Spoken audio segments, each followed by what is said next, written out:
Hey everybody, this is Rydo, and we're back to another live stream of Yu-Gi-Oh! Master Duel and video game news. Or maybe we should find a better title for that. Yeah, that is probably yet another thing to think about. Yeah, let's just make sure everything is streaming pretty good here. We're not dropping any frames. Okay, I think we're good. We're trying lower audio on Yu-Gi-Oh! I got some feedback, which honestly is probably about the first time I've gotten feedback in a year or two as far as the audio being in the game too loud. It doesn't sound too loud to me, and I do like listen to the videos after they're recorded, and yet I don't know, like in my headphones I just think things sound differently. That's pretty much, I think, just how it boils down to it. And so there is just no guaranteed chance here of me ever really knowing what it sounds like on other people's equipment. So feedback is the only thing that would be slightly helpful. Today is Wednesday, March 13th. We might as well point that out. And I've had an interesting day this morning. I've struggled. Do we have any tickets? We don't. Yeah, we don't have any tickets yet. So I don't know why it's pointing me so much towards that. I've had just a bit of a struggle getting started today. Like, I really could have started streaming at about 10 in the morning for me, which is probably a better time. Like, inherently, I never know when the right time is to stream or do anything. Yeah. And yeah, YouTube doesn't help you any on that at all. They just don't let you get enough views as a small content creator to even begin to make a argument as far as what the right time is. We were right on the cusp of getting to platinum in ranked play, but I guess we'll do the Duelist Cup. The other thing that probably is feeding my sluggishness today is the fact that I am still playing Hand of Fate 2. This jumped me up to level 7 to begin with, so ideally we would want to get up to level 17 or even level 19. We kind of don't care if I make it all the way to the second stage, but we should double check what the rewards are for the second stage. If you make it to the second stage, you're probably just going to get 10 more Duelist Cup reward tickets, unless you can get in the top 1001 to 10,000, which will get you a bronze medalist and a title and 10 more things. Of course, if you could actually get to bronze higher levels, you would get more Duelist Cup reward tickets. But even if you were number 1, it's just a new title, a new icon, and more tickets on top of tickets on top of tickets on top of tickets on top of tickets. And I would assume that these stack, but maybe they don't. So maybe 10,001 or more gets you 10 tickets, and 101 between 500 still gets you 10 tickets. And I don't know what season points even are for. Like, I've forgotten completely what the deal with that is. So on Hand of Fate 2, and this will be a quick accountability section, I was really struggling to just keep on playing. Each mission is too long of the 21 missions that it seems to have, each based off of one of the major arcana cards of the tarot. So you have a mission called the Hanged Man, you have a mission called death, you have a mission called Strength. Strength in particular is one of the missions I just cannot win, and I just don't even see a way I could win other than just banging my head against the wall. Each of those missions really, I think, should be at most about 30 minutes to play, and instead they are running about 45 minutes to an hour to play, and it's just a lot going on there. The game is not cheating in any way in your favor for any of the random dice rolls or other kinds of random gameplay mechanics, nor is it really helping you when it forces you to fight enemies and play in a completely different game style. It really is a broken concept to have what is a fairly janky 3D third-person hack and slash fighting mechanic crammed into what otherwise is a tabletop deck building game. You really should just be fighting enemies, if you are going to fight enemies, by rolling dice or some other tabletop similar mechanic. It would be the equivalent if in the middle of playing Yu-Gi-Oh!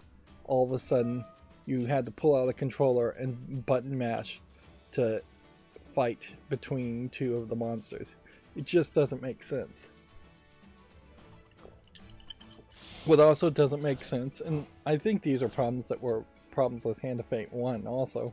I don't think they really improved Hand of Fate 2 much, and they could have taken their time and done more, or really thought things through. But as a deck building game, they make you run into random encounters or random equipment before you can even know what the cards do, which just wastes the player time. You really, as soon as you unlock a card, should be able to look at it and see what it does, and then plan a strategy in the deck building before you start a mission as to whether or not you want to play the card or not. But to unlock a weapon and have no idea what the weapon does until you find it in a mission is just ridiculous. So yeah, there's a lot of problems with it, and I do feel like, looking at the achievements, I'm almost certainly directly in line with what other people are experiencing with Hand of Fate 2, in that I'm just seeing a lot of other people that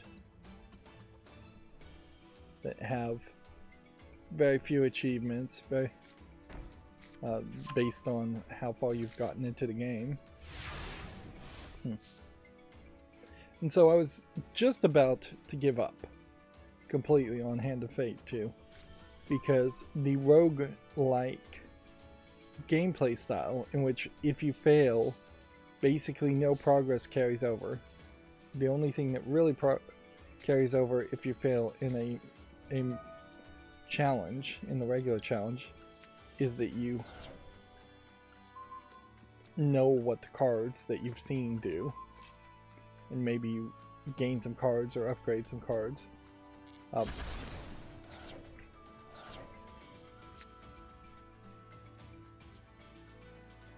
see, I probably should have tossed that card or whatever. But then there is these adventure challenges, which are, I think, DLC. In particular, I started playing this one called the Map Maker. And in the Map Maker, it switches completely from being, it switches significantly from being a rogue-like game where very little progress or no progress resets or carries over from run to run, and you're just back to square one at the beginning of every run, to a roguelite game where there are riddles in the Map Maker event, and if you unlock the riddles, they stay the same from run to run, and they're automatically unlocked. So it is going to probably take me 6 to 10 runs through the Map Maker to defeat it and get gold, because it is a very large map with some pretty heavy dangers.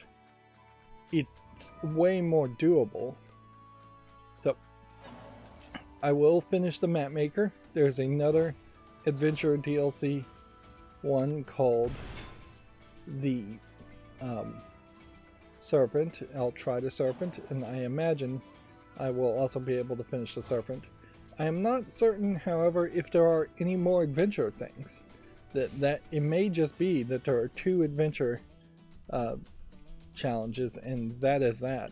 If that is the case, well, then I don't think that's going to help me any further as far as wanting to play the game more, or otherwise have a way of defeating the main challenges, which I really am just painted into a corner. And Hand of Fate 2, I nearly rage quit the whole game before I finished even the first mission, the first challenge, because it was so difficult in the fighting game mechanic. And thank goodness they have an apprentice mode, an easy mode for the fighting mechanic, but it didn't really help as much in the long run as it should have.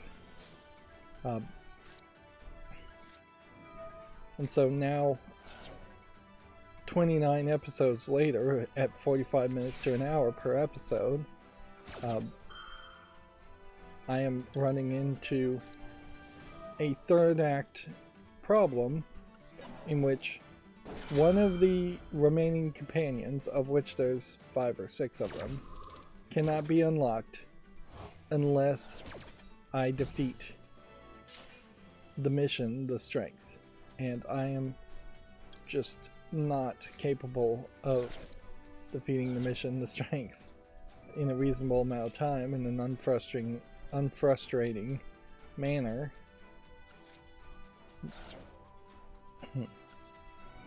And if I can't unlock the companion from finishing the Strength, that is directly gatekeeping the ability to do, I believe it's a mission called the Sun, which requires that you have all the companions unlocked. And if I can't get any of the other missions done, then I am just gate kept to the point where I can't go any further. It's not the Sun, it's the Devil challenge that requires the companions. Yeah. And the fact that it is the Devil challenge makes me wonder if I can't do the last few missions because I haven't unlocked and played the Devil. Now, storyline wise, each mission is supposed to be just like canonically the events of your life in a row. So skipping a mission, going out of order, or not being able to play a mission really ruins the whole storyline experience. I'd also say that the dealer / narrator of Hand of Fate 2 is just increasingly getting annoying in that in most occasions he says nothing, or he'll repeat himself and say something we've already heard, or he'll just admonish you for taking too long to play. It's not a very good strategy game for as much as it should be a strategy game. And see, there's this newer game that I can't remember the name of that I think took the ideas of Hand of Fate 1 and 2 and really took the ball and ran with it in a much better way by just kind of making it short and sweet, by not trying to add crazy extra gameplay mechanics that just contradict from what a deck building card game really should be. Whereas Hand of Fate feels like it is just this odd experiment that fails on many factors to be a cohesive, fun game. And sometimes I would blame that as being a case where maybe they tested the game to death and they'd been playing it for 3 to 8 years and they got so good at the game that they were just turning up the difficulty. It would be a massive improvement if they just turned down the difficulty quite a bit. Reduce the amount of damage players took by 10 to 50%, or have an easy mode that would do that. The random encounters and what they call gambits, however, are still a major problem.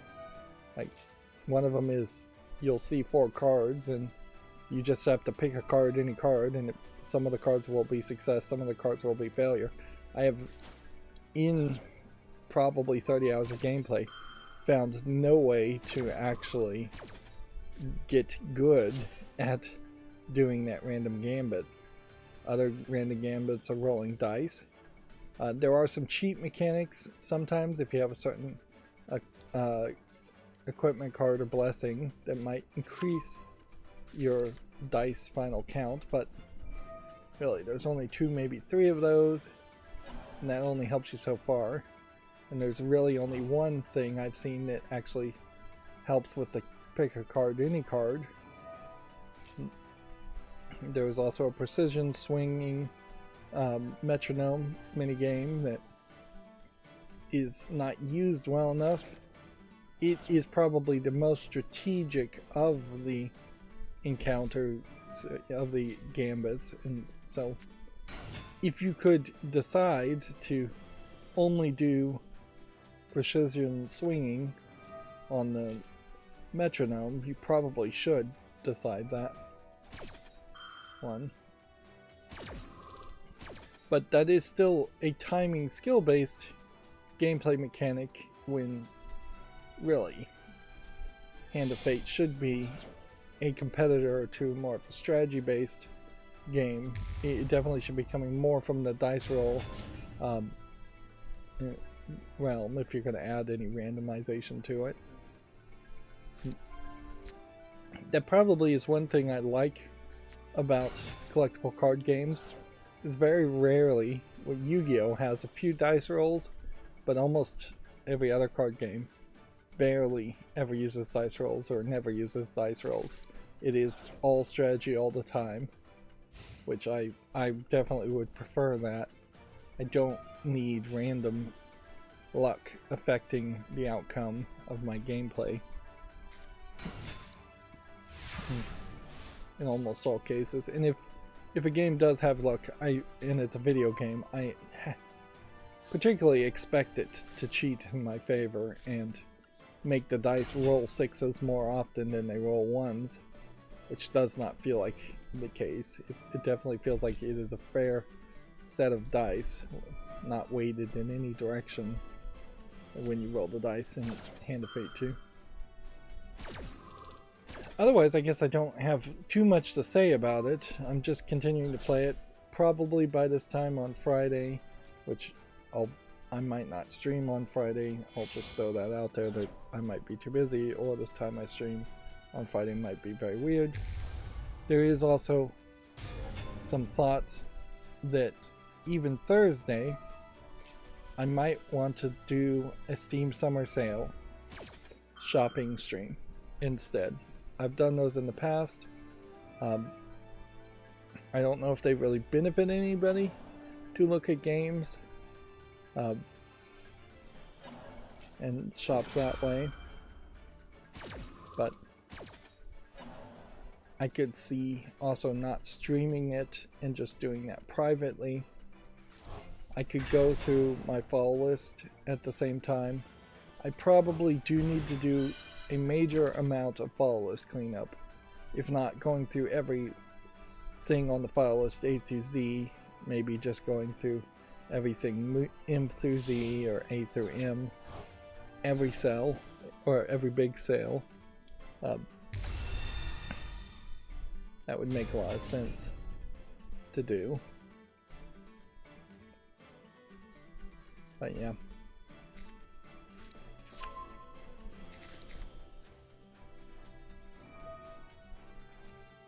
What I imagine I'd like to see if I was going to stream shopping on a Steam sale is, at some theoretical future point, if I was actually successful as a YouTuber, that we would be getting like super chats from people, or at least I'd be getting suggestions from people on the chat as to what games to buy, and getting the criticism and consumer advice that I usually give by playing games, circling back from other gamers when we're talking about old games on Steam, to see and take the temperature of who is interested in what games in particular.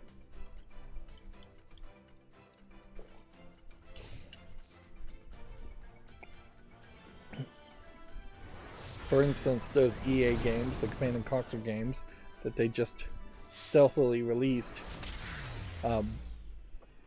on Friday, I think it was. Like, those, I've heard, look like they are just DOSBox good old games that they've just flooded Steam with. Which in this case, I can't blame EA for bringing their games to Steam, even if they put them all at the same time with no fanfare.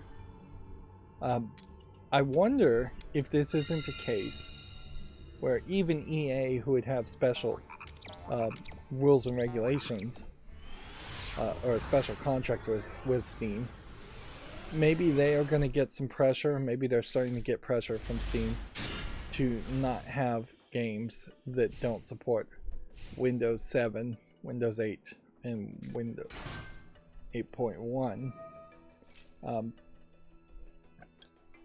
And it might be a case that some of these DOSBox games are just increasingly getting less likely to run in Windows 10 and Windows 11, since that's the only systems that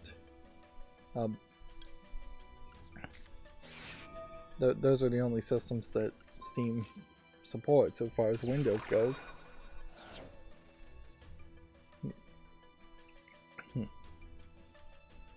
Or it could just be nothing like that.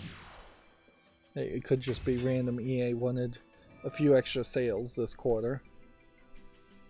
Because EA put all those games out on Friday, there was one YouTuber talking about how a small independent developer had launched their game on that same Friday and been completely drowned out by EA just flooding the Steam new and trending feed on the front page. Which, yeah, at a certain level it's unfair. I have said multiple times, I think even companies like EA have no reason that they should be allowed to list more than one game a week. EA could have certainly once per week put out one of its old games and released it that way. There is definitely a problem where there's just a lot of dumping going on in the river that is Steam, and a lot of intentional and I think often unintentional flooding of games on the Steam new and trending feeds. So yeah. Of course, that's also a great way to just play the victim and have an excuse why your indie game, which probably wouldn't have made it to the new and trending feed anyways, isn't making it to the new and trending feed.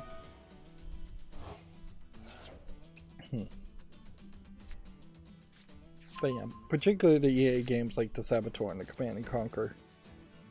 If I was to do a live stream, if I was more successful, if I was capable of even receiving super chats where people are saying, here's $1, go buy this $1 game,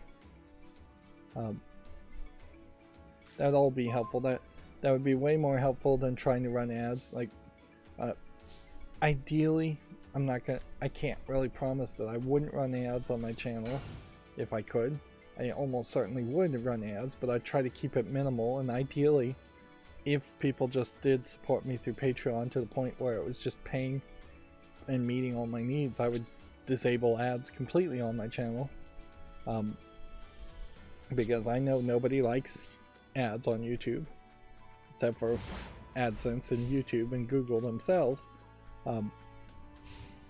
Nobody wants to see those. And as a content creator, I know that with every ad, there's a percentage of people who will just get bored and leave instead of sitting through the ad to continue to watch your video, which that's not helpful.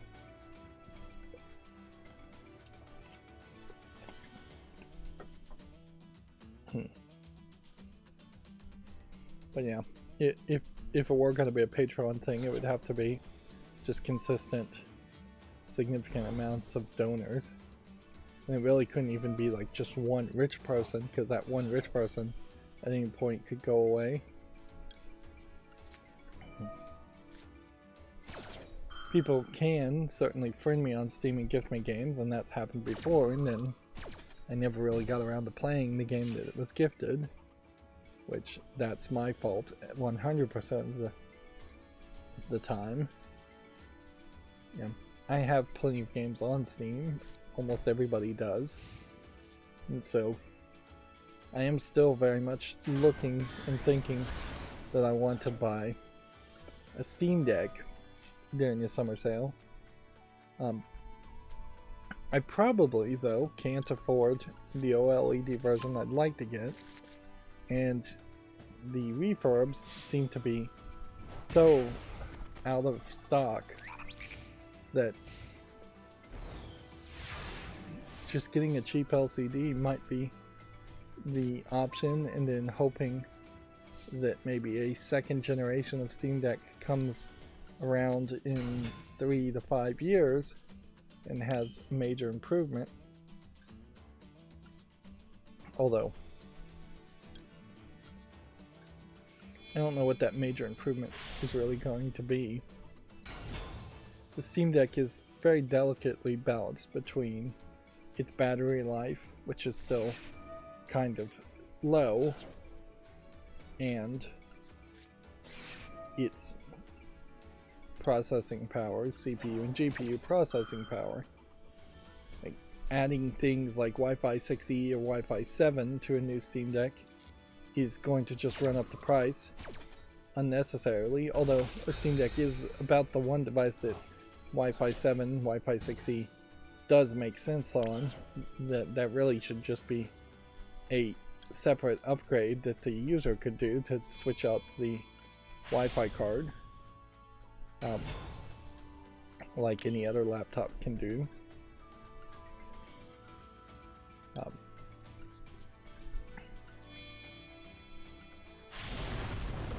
The more RAM or faster RAM, take your pick. You really would only get one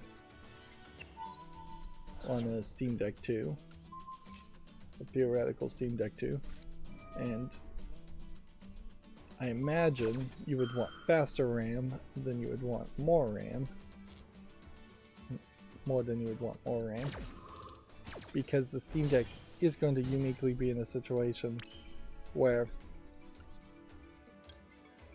you're not really going to multitask in SteamOS on Linux on a Steam Deck.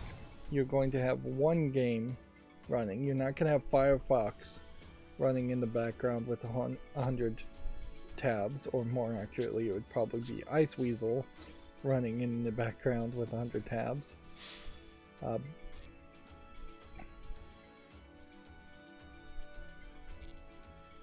So faster RAM probably would be your upgrade. There. Getting higher Bluetooth connectivity probably doesn't matter. I still kind of question if a cheaper Steam Deck wouldn't be the better target. That's certainly where Valve was leaning to, is that they thought even starting at the $250 price point was a little high. And the demand was definitely went in the other direction, wanting OLED versions at $550.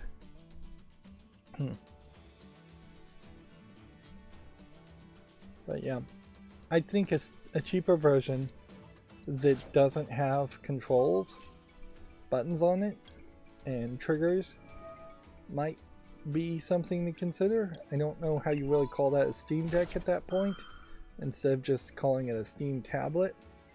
It could be a Steam tablet with just a touchscreen or with just touchpads. They're really committed to the touchpads. If anything, I think they could lose the touchpads, and maybe that would be a way of keeping it cheap. But yeah.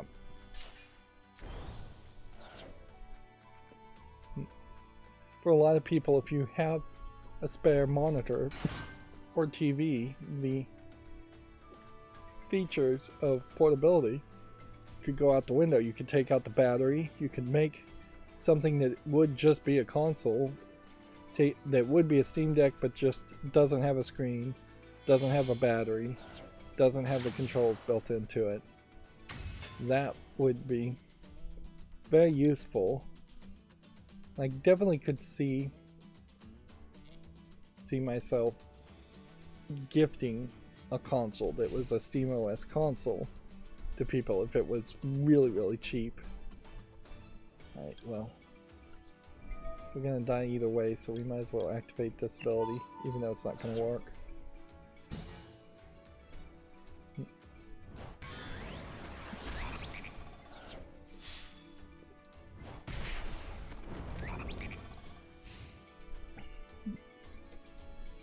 Yeah, just a portable tablet screen though probably is a mistake. I could see them making different versions of the Steam Deck for different fans. Like, I definitely could see myself not really caring so much about having touchpads, and if they just had more of a layout that was in line with how an Xbox controller was lined up, I think that would work for me fairly well. Trying to save some time here by skipping some steps, and there is a better way to play this.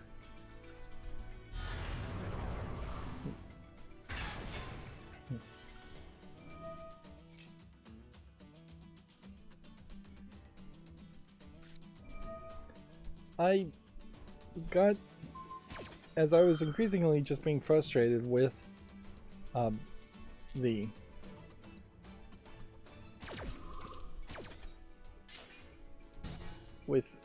Hand of Fate 2, I took a moment to do, I took over an hour really to do one of the Cracking the Cryptics Sudoku puzzles, and they have a link where you can do the Sudokus and follow along, and it goes to a app called Sudoku Pad by Spin, which is not any of the Cracking the Cryptic games on Steam.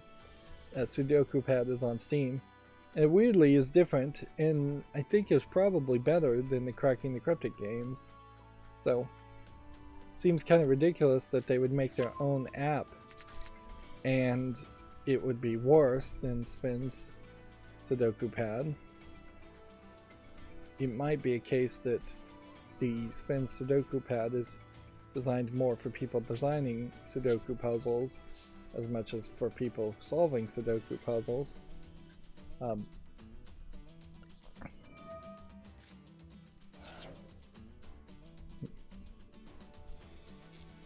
So maybe that's the thought. Although I kind of just question if there is really a thought there.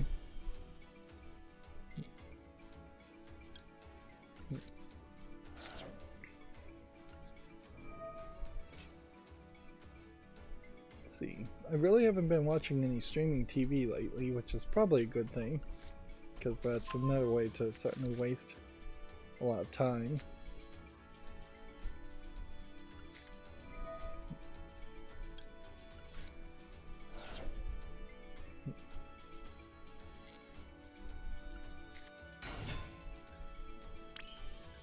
Let's see if we can win from this move.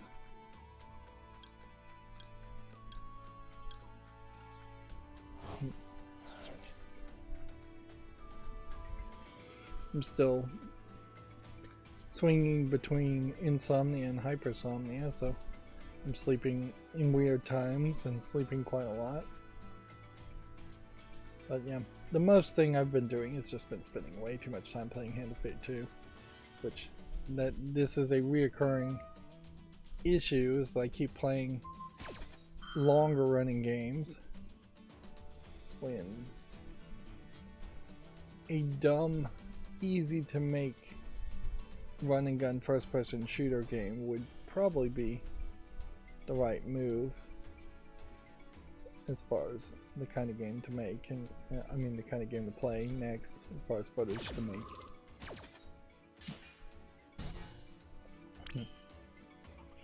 So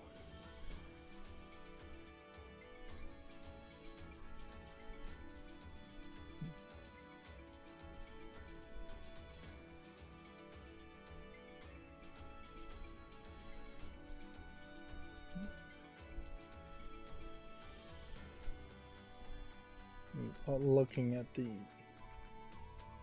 Twitter feeds here to see if we're seeing any more news, and while I'm doing this I'm also failing miserably to play.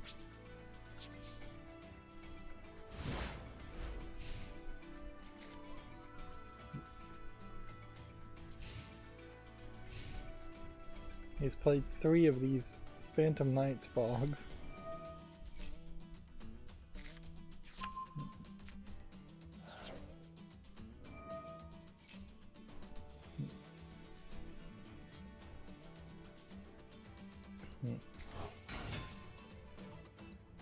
Okay, so big news here from Gamatsu. The Prince of Persia The Lost Crown post-launch content roadmap has been announced. This isn't actually big news, but this is one of the things I saw we wanted to talk about. So, a warrior's path is being added for free in March. A boss attack is being added for free in spring. Divine Trails are being added for free in summer, and then later in 2024, new story DLC, which I suspect means that isn't actually free. I'd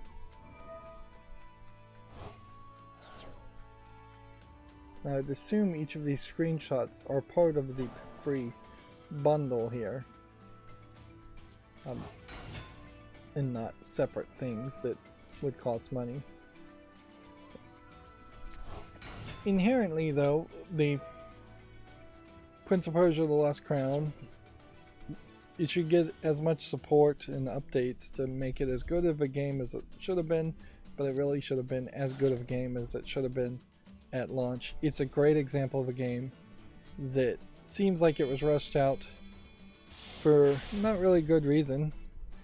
With all the layoffs recently, it seems like a lot of games may have been rushed to be released just so they could then lay off a lot of the QA staff and a lot of the people who worked and developed those games. But yeah, unless they were releasing Prince of Persia: The Lost Crown early to get it out of the way of the Sands of Time remake getting in a release date and being released really close to that release date, it does seem like Ubisoft could have just never even announced Prince of Persia: The Lost Crown until all of this free DLC was released. Ubisoft, I think in particular, has been very heavy in the past decade or two around the ideas of season passes, DLC, all of the kind of awful monetization nonsense that were big deals recently, and seems like Ubisoft in this case in particular is showing a great example of where all of that content really should have just been there day one. You don't really get a lot of benefit by keeping people playing or getting people to go back and play a single player game. So I would just assume that that content was just not finished. And I would also assume that Ubisoft would have just canceled that content had the initial sales of Prince of Persia: The Lost Crown been low enough, which is probably what we'll see up for the likes of Suicide Squad and possibly Skull and Bones. I'm hearing rumors or seeing rumors that Skull and Bones may have sold even less than Suicide Squad did. And this isn't video game related, but I'm also hearing rumors that the TNT show, The Librarians, the TV series of it, is getting a sequel series, The Librarians Next Generation, and it's going to air on CW, which, yeah, that might make some sense, really. With Supernatural gone and The Flash and the Arrowverse series all gone, CW has very, very little to offer. And I have thought that they were going to potentially just abandon the channel. But I don't know if there's anybody that even really wants to buy TV channels now. So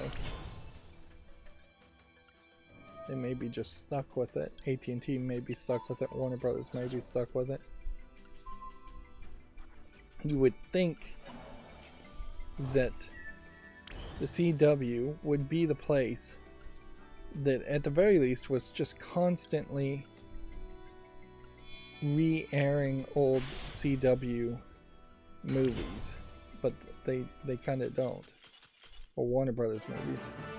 Like the Suicide Squad movies, of which there are multiples of those, could be airing on a near weekly basis. The old Batman movies, particularly, could be re-airing on a near weekly basis.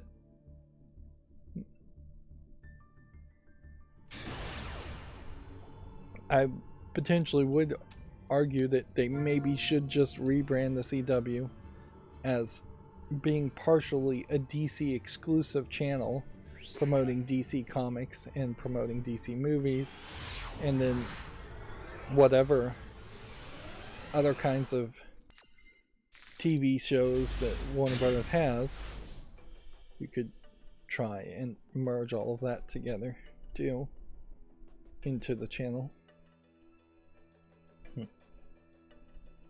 But yeah, that has nothing to do with video games. Let's move on. Gamatsu also says that Crypt of the Necrodancer's DLC Synchrony is now available for the PS4, Switch, and PC. I have no rhythm, unfortunately, so I would never be able to play Crypt of the Necrodancer. But despite my own personal disability or lack of ability there, I would say Crypt of the Necrodancer was talked about more than enough to make it relevant still, even though I would also potentially argue that there is not that many I don't think there's that many people these days talking about Crypt of the Necrodancer. Okay.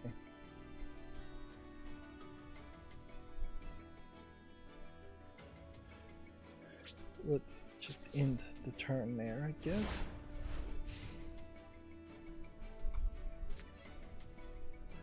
Yet another game here has been delisted due to a rating snafu, which seems to me like either the game companies are getting worse about getting their games rated correctly, or they are the ratings boards themselves are getting worse. This time we have this from GameDeveloper.com. A game called Berserk Boy has been delisted from the European Nintendo eShop, which my fear here is that while we may be moving away from cancel culture effectively working for a while, which, yeah, that'll probably pop up in another 150 years, just like the Salem witch trials and witch hunts and inquisitions popped up. We may unfortunately be moving towards just a new problem of everyone trying to, video game companies and corporations in particular, trying to depict themselves as victims, innocent victims, and trying to get it, instead of trying to convince people to cancel people, they're trying to convince people to care or have concern about people, or about the games. It's so we may very well be moving towards victimization culture, which is something that people have accused a lot of people of, and sometimes rightfully, I think, and sometimes I think often inaccurately or wrongly.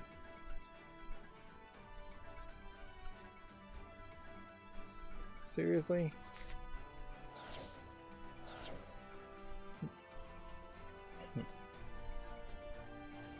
But yeah.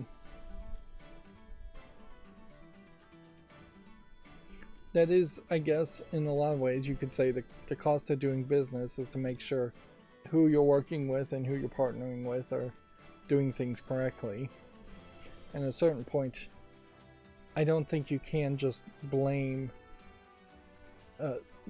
say a company is blameless due to a rating snafu, because I think there is probably a case here where they are just not filling out the forms correctly, they're not putting in the right information for the ratings boards, or maybe even the ratings boards are intentionally making mistakes so that people will pay the ratings boards to assist them or get refiling fees.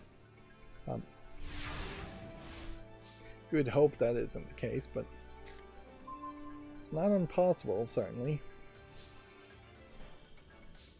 There is kind of a known issue where if you are in certain countries and you are a soldier trying to get a driver's license in that country, the DMVs of that local country will just intentionally fail you multiple times on stupid reasons so they can get the most amount of money possible out of you, just screwing over the foreigner.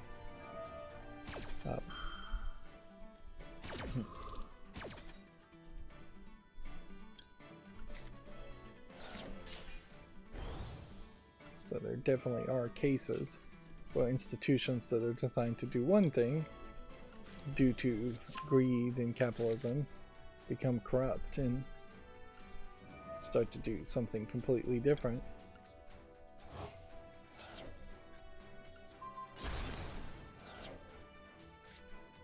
Alright, I think we can win here. I think we should win here. Video Games Chronicle says the Summer Game Fest 2024 has confirmed a June date. Fans can sign up for information on attending the event.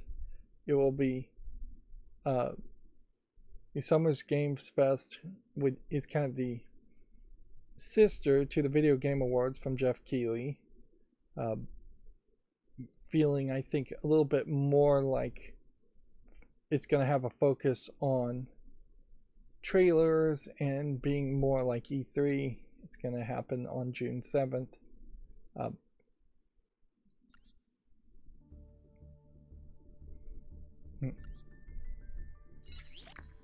I still feel like maybe the Video Game Awards should happen in the summer, giving awards for what happened in the previous year, because there really has just been not a lot of new games between December 31st and now, March 13th. So that downtime could have been times in which you could have encouraged people who were going to maybe do a people's vote. And yeah, I could see even a People's Choice Awards being part of the Summer Game Fest, and then the Video Game Awards being the Oscars and Emmys equivalent, where games are reviewed and given awards based on a jury of mainstream video game critics.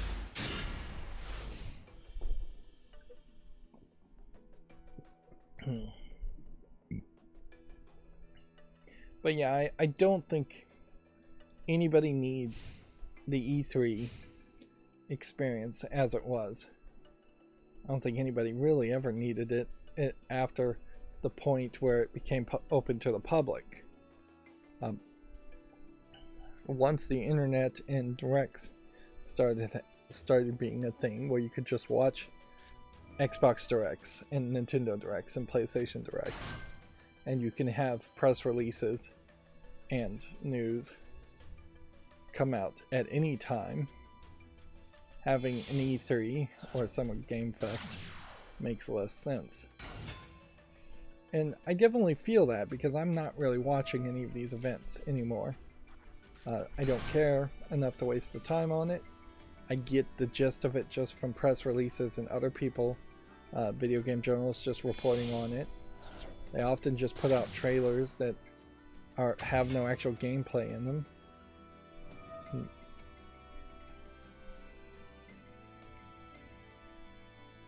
So yeah.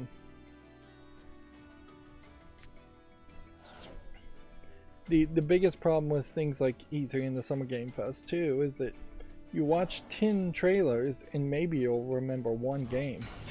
And maybe you're only going to remember that game for 2 or 3 weeks before you forget it. So I'd much prefer trailers to come out just a couple weeks before the game is actually available for purchase, and then focus on that one game. I'd also like to see a lot more games try to be released in the first quarter of 2024. That's something I guess maybe Valve could be helpful with, is if there was some special incentive they could do where independent games would have sales next fests in January, February, and March.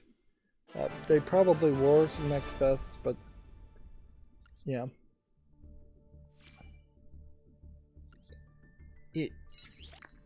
It's too late to put the genie back in the bottle, but I could see saying that Steam Direct games could only be released in January, February, and March, in the first quarter of the year.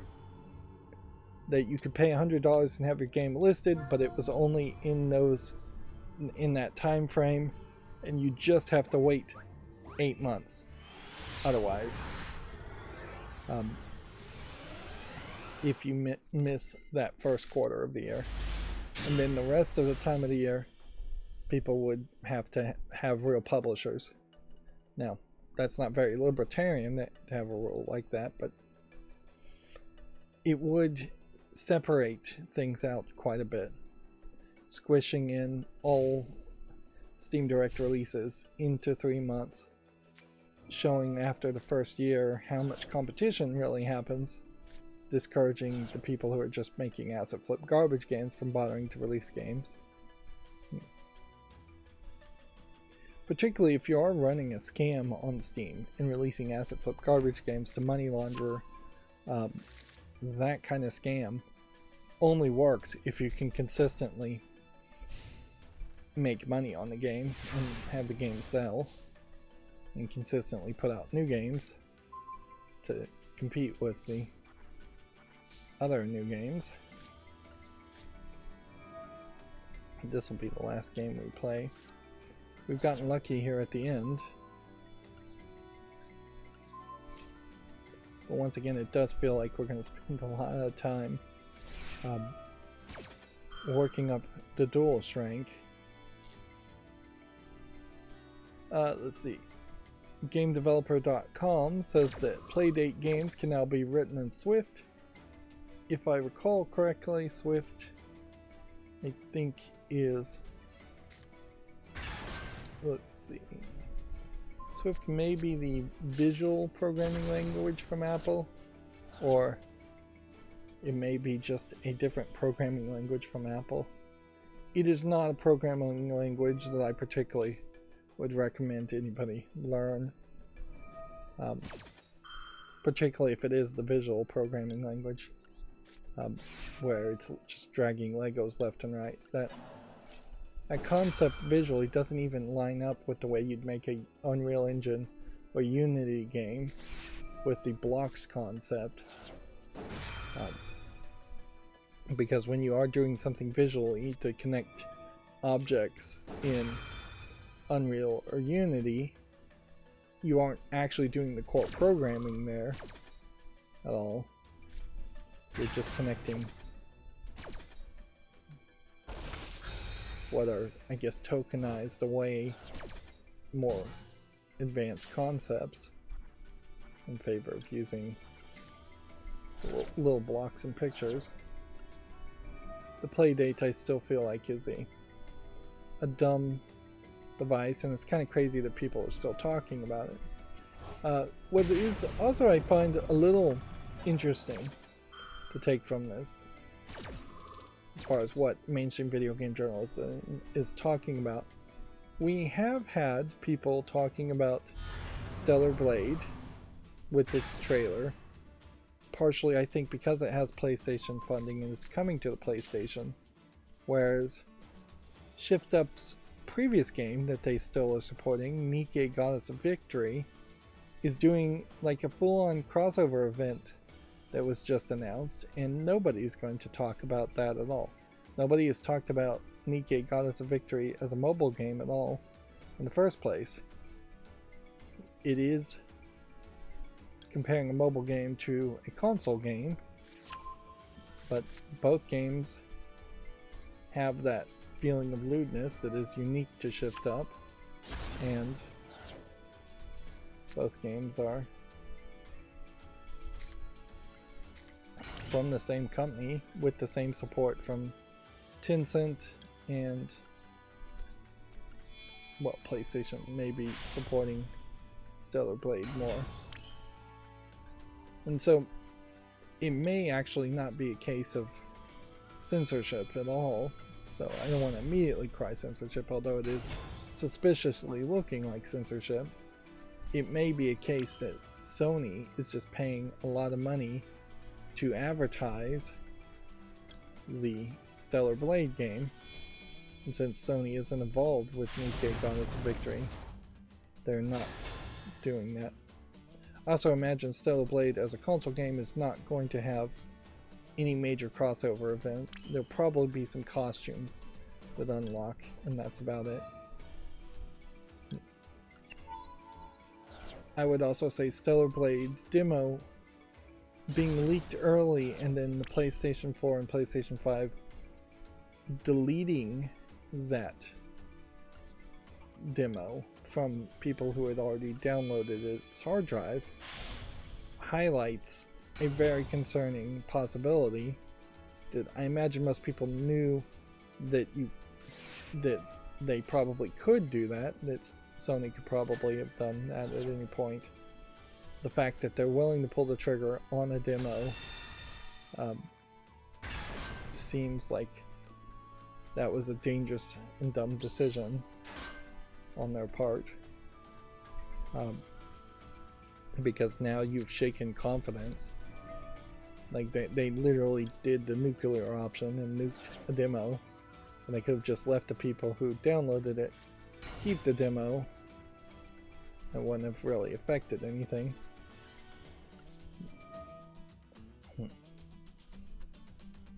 Okay. See if we can pull something out special here and win in this turn.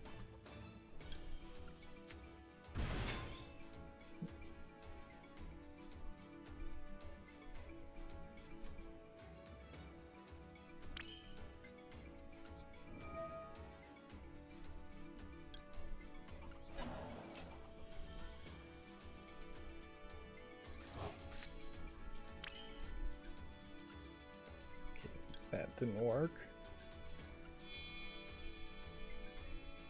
We can't use that as material.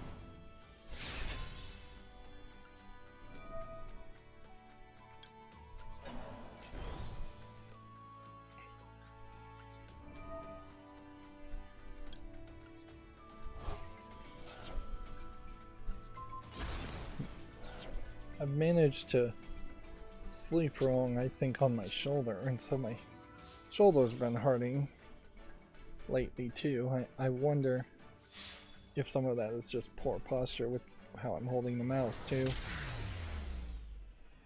Alright, well that'll be our last of Yu-Gi-Oh! Master Duel.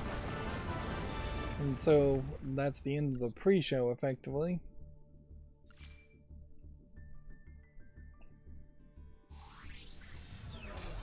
Yeah, and I don't have any way to really satisfy an audience who would just want the show to end here, or want me to just keep on playing Yu-Gi-Oh!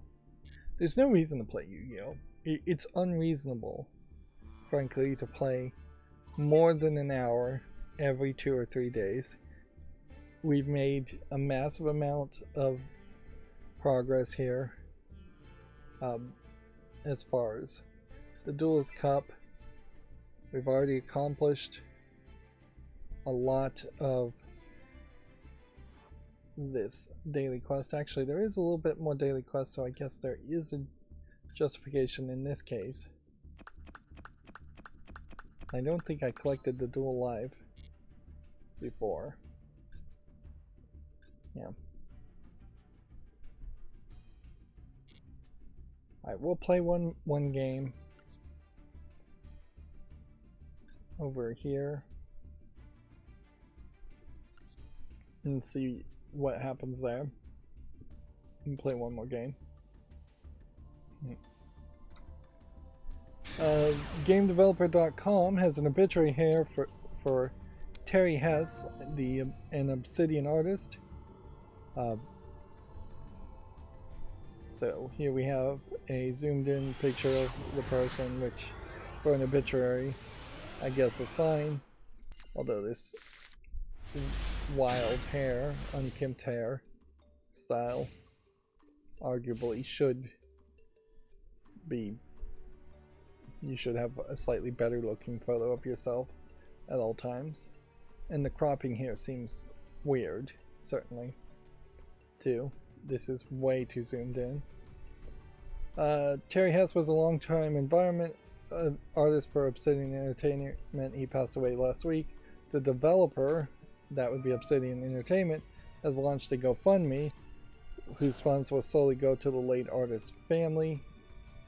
Why can't the developer either have life insurance that they were paying for all of their employees, which is what should be required by all employers if they are going to be involved in underpaying people, which is what's really going on there as far as any benefit, health insurance, life insurance. Theoretically, it is way better if businesses were not in charge of what kind of life insurance or health insurance you get, or any other kind of benefit like that, and they were just instead actually paying much more money that they should be paying. But that's not, unfortunately, the capitalistic world that most people in the United States live in.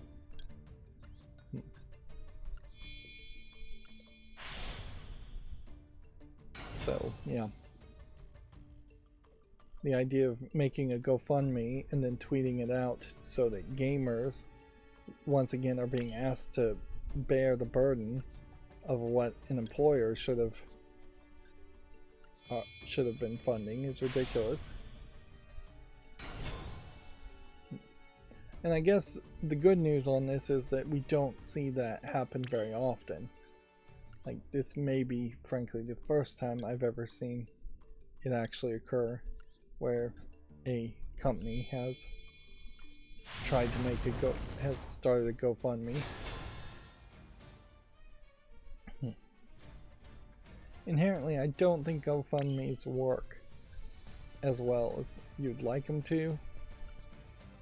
If people have needs, they probably have consistent reoccurring needs.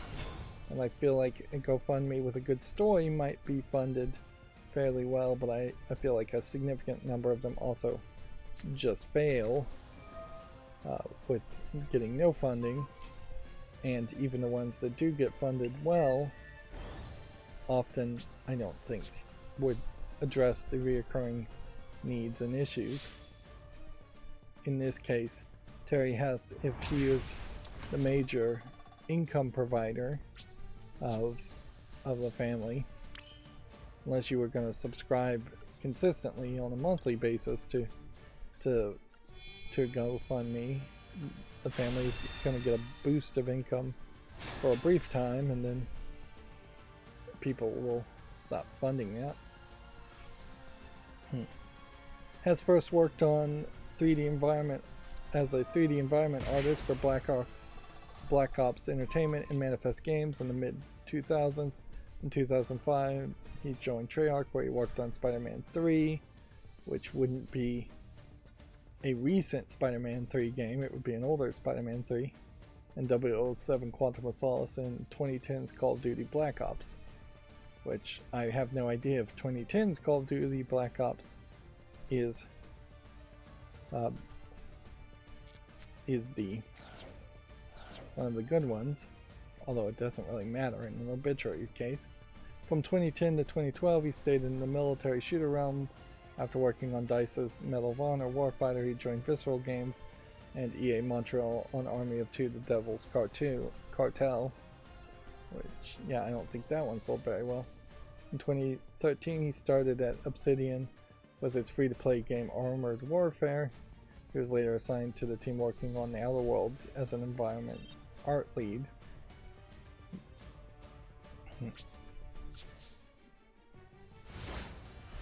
Obsidian deemed Hest as one of the many contributors to the early demo to publish their private division. The demo helped the team hone its in on a game's look, and it is still a meeting that gets talked about with our colleagues at private division this day. Wow, how boring is your life that you're talking about a meeting that happened years ago? We're talking about a meeting that happened even a few weeks ago.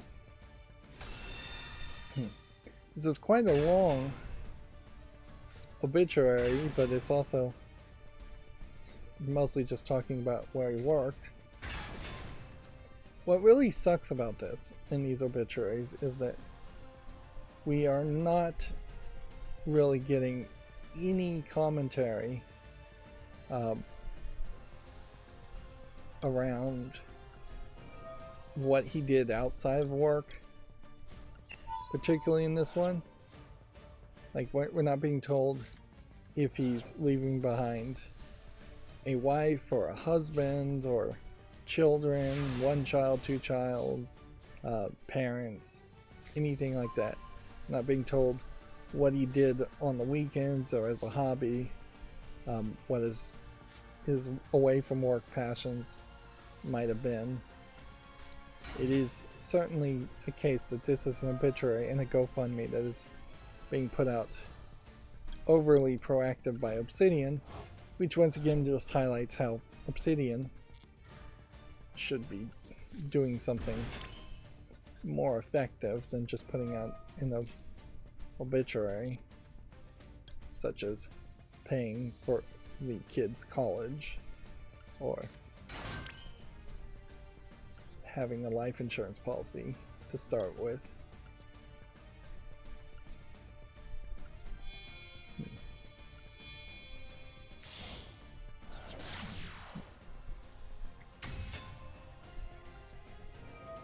There's a real good argument to have free, just by default, life insurance policies on all of your employees if you're an employer.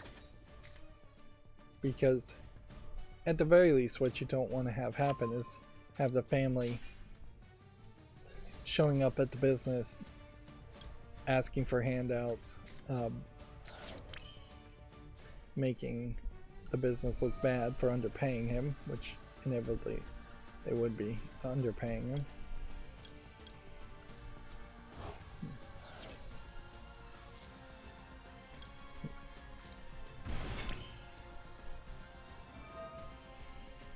Can we win? I probably shouldn't leave that in the graveyard, but probably not a terrible move either. do we activate a spell?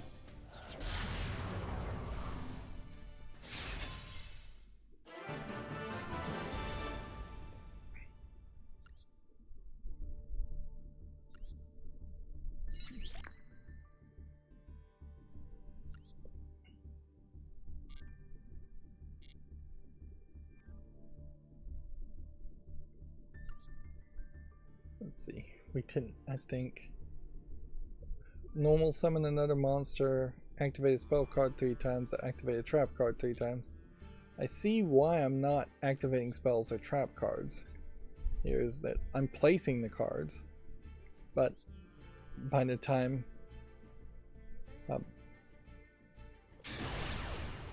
but then the opponent is destroying them. So we'll play one more time. On his GoFundMe page, Obsidian recalled Hess as someone who anyone from any department could talk to. He was warm, welcoming, and a fantastic mentor. His loss was felt for a long time and will be impossible to replace. He will be missed greatly. He does also, from the looks of him, look like he is an older generation game developer. Yeah. Mid 2000s. I mean, he's not super old. He's not original Nintendo Miyamoto old, who's probably in his 70s or 80s. But yeah, mid 2000s, you're talking somebody who would have been at least 20 years in the business. And increasingly, it seems like with layoffs, we're going to lose people like that, either because they die or they get frustrated with the industry and leave. That is one thing that unions are going to try to push to correct. If there's one thing about unions that is fairly consistent, is the concept of seniority and the concept of people keeping their jobs until they retire at 65. So you start working at a car assembly plant at 16. If it's a union job, you might be there when you're 65. And that's really important in a lot of cases where a lot of times when there is a union job, there aren't any better jobs or any other options at all available in the area. Of course, that causes a problem when the factory closed down and then the entire city is worthless because there's no jobs in the city. But yeah, I do think that we need to maintain some mix of the older style gamers. Otherwise, you're going to end up with too many people who've worked on games like Fortnite, or too many people who've worked on mobile games that have microtransactions and DLC, and that's just going to be their perspective and their experience from day one, and the game developers will then push the game the way games are made more than demand really is going to push the way games are made, because supply and demand is pretty much a lie, at least in the game industry, and I think in most industries, because there are very much a lot of opinionated gamers out there who would want different types of games and are not getting it. Nobody is clamoring for microtransactions and predatory monetization. And yet, if you even try to make the argument that supply and demand is a lie, then you'll have a lot of video game companies come out and then throw out the other platitude that people vote with their dollars. And to a certain extent that is true, but a lot of people are voting with their dollars by not buying these bad games, and then the companies will just come out with another excuse. If corporations were run by artificial intelligence accountants that were just running the numbers and legitimately considering sales instead of manipulating the numbers to fit whatever narrative they want to push, often to just appease shareholders and raise the stock value based on nothing and speculation, instead of raising the stock value based on the actual sales of games and the actual reception of games, then a lot of those concepts would actually work. But it's just not the case. The CEO is effectively a monster full of ego that we could sometimes call human, but you might as well not. That what they want to do goes. That's how they got to be the boss in the first place, is by bossing people around and living in a reality distortion field of some level. The CEOs that are actually running the numbers and making conservative predictions get ousted by the investors, and who want massive speculative predictions and want the CEOs to talk about things like NFTs and cryptocurrency and whatever the next fad is, AI nowadays. This Twitter feed I subscribe to, Game Jobs Direct, is asking people to sign up and register if you're seeking a job in the game industries. They have 2,600 jobs listed, which is probably not that many, but then a lot of those jobs might be the same job filled many times over. I would still imagine that you probably would do better to be on LinkedIn also, but yeah.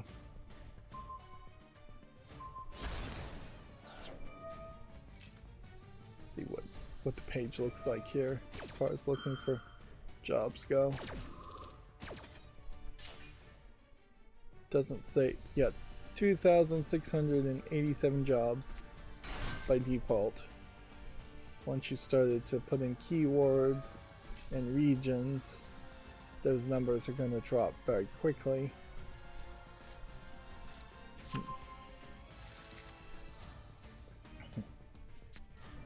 I definitely also feel like colleges have always done a very poor job as far as assisting their graduates to have the skills to actually get hired, particularly in programming and video game development. And yeah, in particular, I think everybody can agree colleges have done an absolute awful job about warning people to drop out and give up if there are literally only 2,000 jobs and there's going to be 200,000 people applying to those jobs, and you're making potentially a D+ in programming in a college class. They don't ever sit people down and say, you need to be realistic here. You're not making the cut. You're not good enough, or you're not in the right region, which is often another thing. And inherently, professors themselves have no idea how to apply for jobs. A professor would have applied for a job to be a professor very likely decades earlier in a completely different type of way, in a completely different type of environment. And the amount of competition to be a professor in a college is extremely low because there's extremely few people who have PhDs or working on PhDs, which is who they want to hire in a college.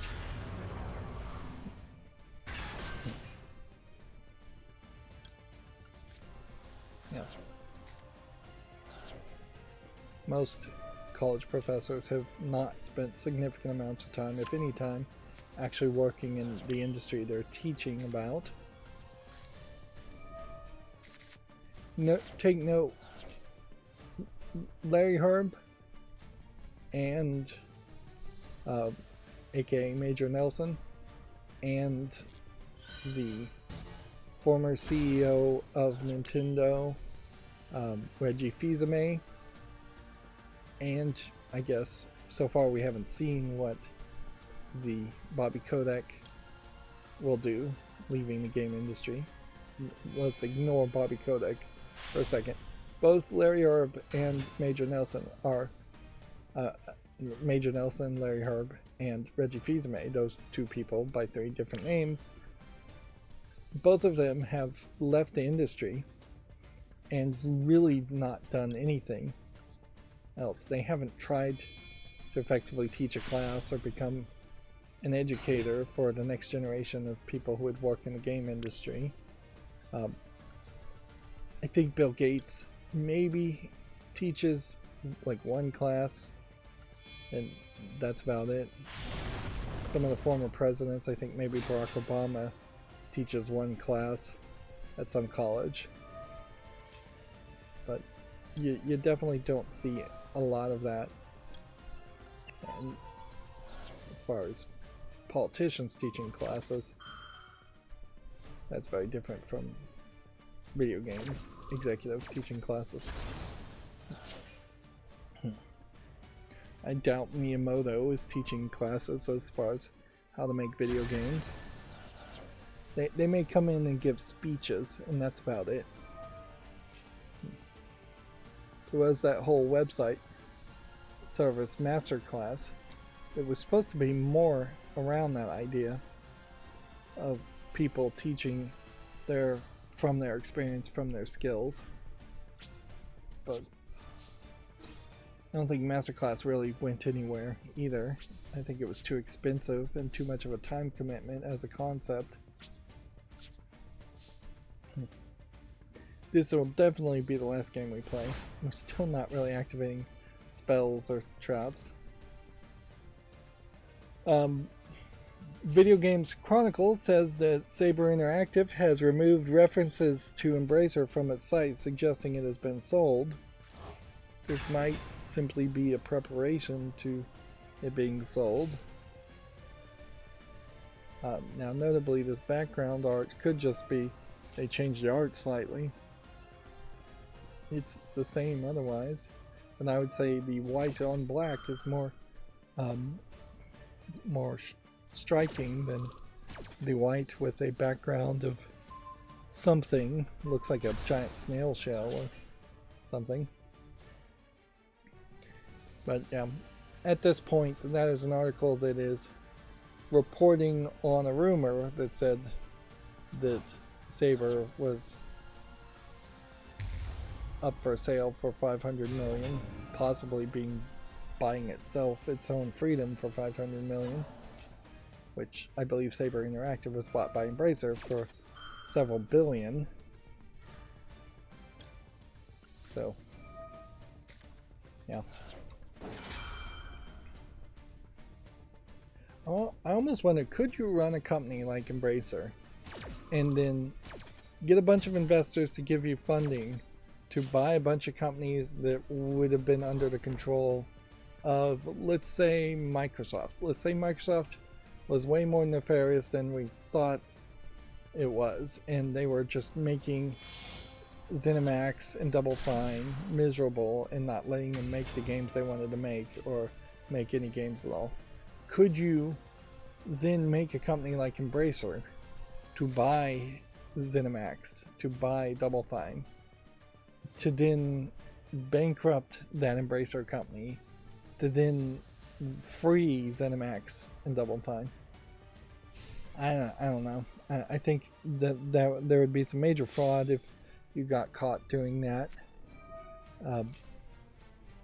Not acting in the shareholders' best interest effectively, although that might be very difficult to prove. And I don't know if that really helps that much either, because I feel like Double Fine and ZeniMax, as example companies owned by Microsoft, probably don't want to just be independent companies. They probably can't afford it. They may want to be independent, come to think of it, but they probably just can't afford it. They need the likes of Microsoft or some other publisher to fund the advertisement and development of their games. And Microsoft has deep pockets, certainly. Of course, that speculation or that example doesn't really make a lot of sense. I see Loxy,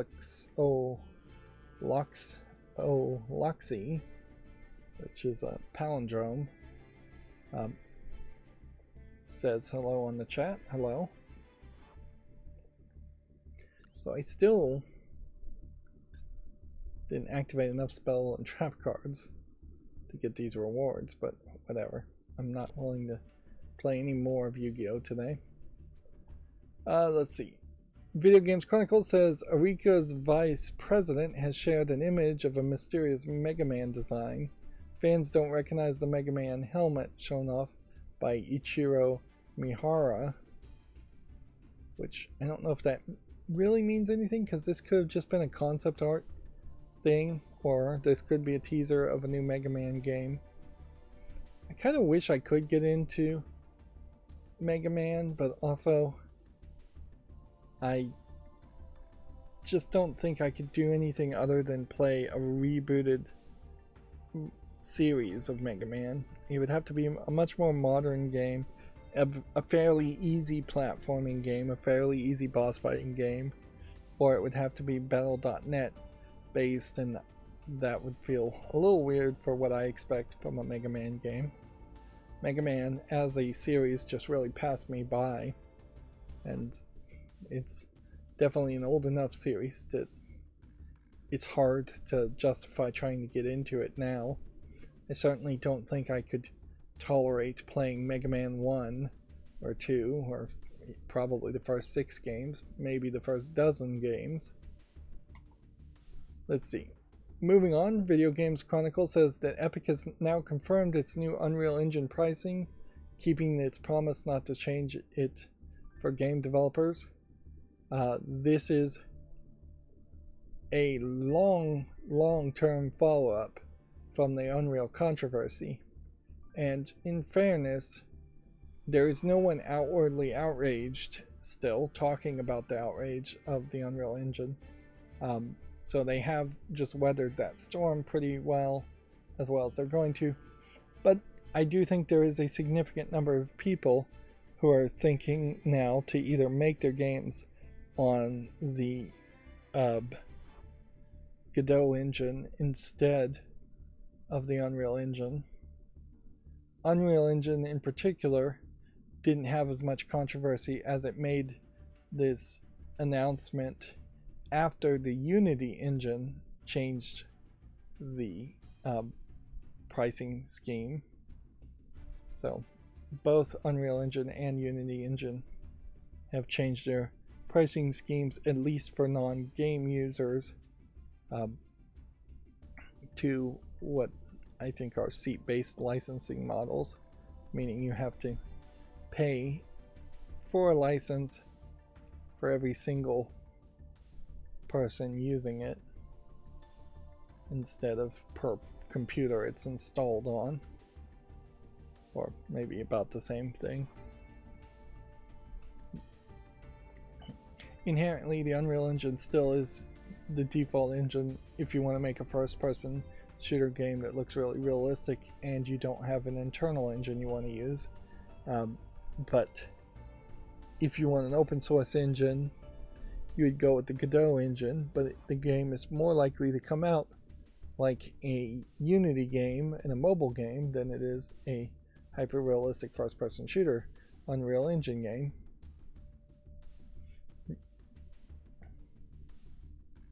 Yeah, and I don't think I really want to get too much into the weeds of this. There is much bigger news around Epic anyways, as far as are they actually going to get Fortnite back on iPhones, and is that going to really matter? At least in Europe, will they get Fortnite back on iPhones? And as a non-Fortnite player, I certainly would like to see if Epic could just do something else that would interest me. It is a lot of blah from Unreal Engine and Epic. Every time they announce something about Fortnite, I don't care about. Every time they announce something about the Epic Game Store that I don't really care about. the fact that the Epic Game Store really is still in terrible shape after years is a problem. And yes, every now and then they'll show off their nanite 3D ray tracing stuff, and that looks really interesting, but it'll be years before anybody could probably put the nanite technology into the ray tracing pipeline of new games. And more than likely you're going to need a 5000 series or a 6000 series NVIDIA graphics card to even be able to really use it. We really have plateaued as far as quality even for PC gamers, and that's why you see the likes of the Steam Deck, which is doing just good enough, pushing 30 to 60 frames on a, I think it's like a 720 screen, somewhere between 720 and 1080 p resolution screen. That's good enough for most gamers these days. And yeah, so I would like to see Epic in particular get rid of Tim Sweeney being in charge. Just have him retire, see someone else come in with some new fresh ideas and just a less aggressive way of dealing with other companies, at least publicly. And I guess I would really love if the Unreal Engine went open source, but they would never do that. And so otherwise, I would be way more interested in seeing the Godot engine succeed, or some new engine come out that was a real competitor to the Unreal Engine, because Unity really wasn't even a great competitor to the Unreal Engine anyways. Moving on, Gamatsu says that Resident Evil 4 remake sales have topped 7 million. This still doesn't look like Leon with this haircut to me, but whatever.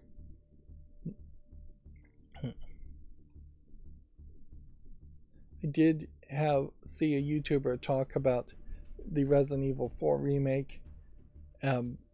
Well, more he was talking about Resident Evil 5, actually, pushing for a Resident Evil 5 remake. Which, yeah, there apparently is something at the very end of Resident Evil 4's one of the DLCs that is hinting that a Resident Evil 5 remake of some sort will happen. I wouldn't be surprised if it's fairly different, if the appearance and the actual characters involved in Resident Evil 5 are different. I could see them not bothering to bring Sheva back because they never did anything with Sheva.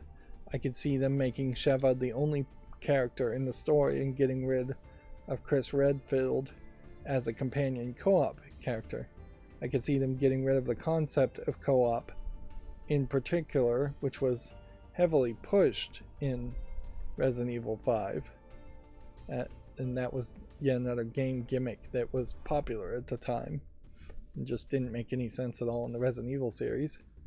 I could see them making a game called Resident Evil 5 that doesn't take place in Africa and tells a completely different story or a very similar story. And inherently, regardless of what they do with a Resident Evil 5 remake, then they have to consider what they're going to do to remake Resident Evil 6, which that in itself is going to be neat just to start over from scratch. What would make a lot of sense is if in Resident Evil 5 it was just a completely different branching storyline and they tell a completely different story, which leads to Resident Evil 6 being a completely different story, which then leads in nicely into Resident Evil 7.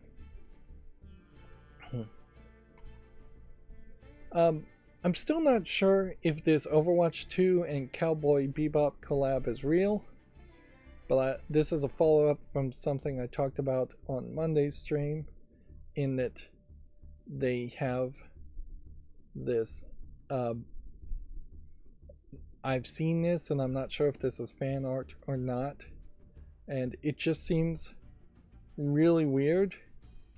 The animation style here feels off. I haven't watched Cowboy Bebop in a while, but she doesn't have robot legs, for instance. This lady doesn't. I can't remember the name. This guy, I don't think has a gun like that, or quite looks like that. I don't know if he has a robot arm. So, in robot legs, it looks like again. So, it looks like what happens in Overwatch is that you just become robotified. This guy is way bigger than I think he's ever been depicted before, and he has robot arms. I kind of feel like what's happening here maybe is a case of them skinning existing characters with Cowboy Bebop. And then the big picture here, let's see if we can click on this and maybe get this a little bit better. Nope, that doesn't really make it any bigger. Is you have this little girl character, Ed, in Cowboy Bebop, who is way younger and shorter in Cowboy Bebop than she is being depicted here. And certainly more mature. You look at the hands and there's like blue long fingernails. That's weird. The face here is more drawn out, and yeah, you're getting like an 18-year-old teenager appearance on Ed, when Ed as a character was depicted very much like a 10-year-old hacker character. Where's the other foot? Can't even find it. Yeah, it's way over here. That's why. So, yeah, she's got a stuffed dog toy. And see, there was a whole plotline element there where Ed was just a prepubescent girl that the rest of the crew of the Cowboy Bebop basically adopted her and didn't even know if she was a girl or a boy, and it really didn't matter to the storyline.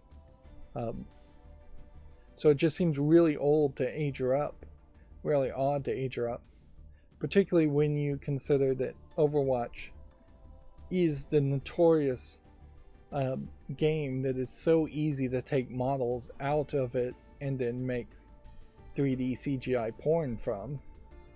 So you have canonically a storyline character that's like 10, who's now been aged to look older, that is going to have a 3D model in a system that is probably going to end up in some Rule 34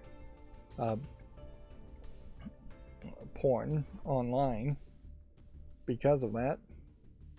I don't know why there was such a large amount of that online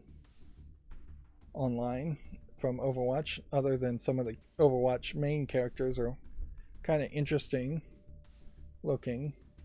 A couple of them are. But overall, the Overwatch 2 game has, I think, lost most people's attention. And now they're doing a collab with an anime that hasn't aired anything new in probably 10 to 15 years. I know there was a movie for Cowboy Bebop that came out, but without spoiling anything, there is a beginning and a middle and an end to the Cowboy anime series, and there isn't a lot of room to add anything else.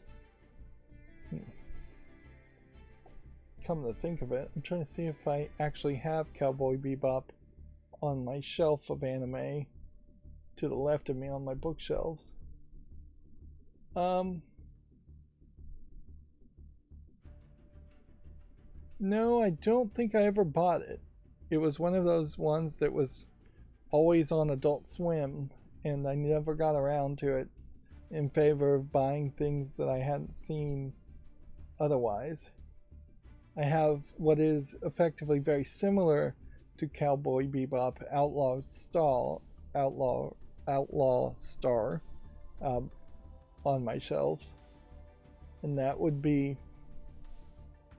right where Cowboy Bebop should be if I owned it because my shelves are organized based on genre in a system I made for myself, where things are not alphabetical at all, and what it is things that generally are more PG or G or E for everyone are on the left side, and things that are more extreme tend to be on the right side. Yeah, and that's only in groupings, because then there's also some series that have very PG spin-offs, and then there's some series that have spin-offs that are also not that are in for mature. Oh My Goddess versus Oh My Goddess. Almost nobody needs to or would even be able to watch Oh My Goddess, OH, but Oh My Goddess is fairly PG, and then has a lot of spin-offs like The Adventures of the Mini Goddesses, which is G, so the ratings are inconsistent at best.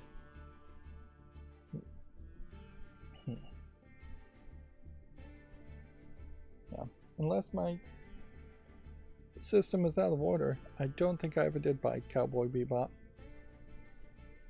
And yeah, this just feels like a weird collab. In particular, Ed was a hacker character that never shot a gun or fought anybody. So, and didn't really run or leave the ship at all. Moving on.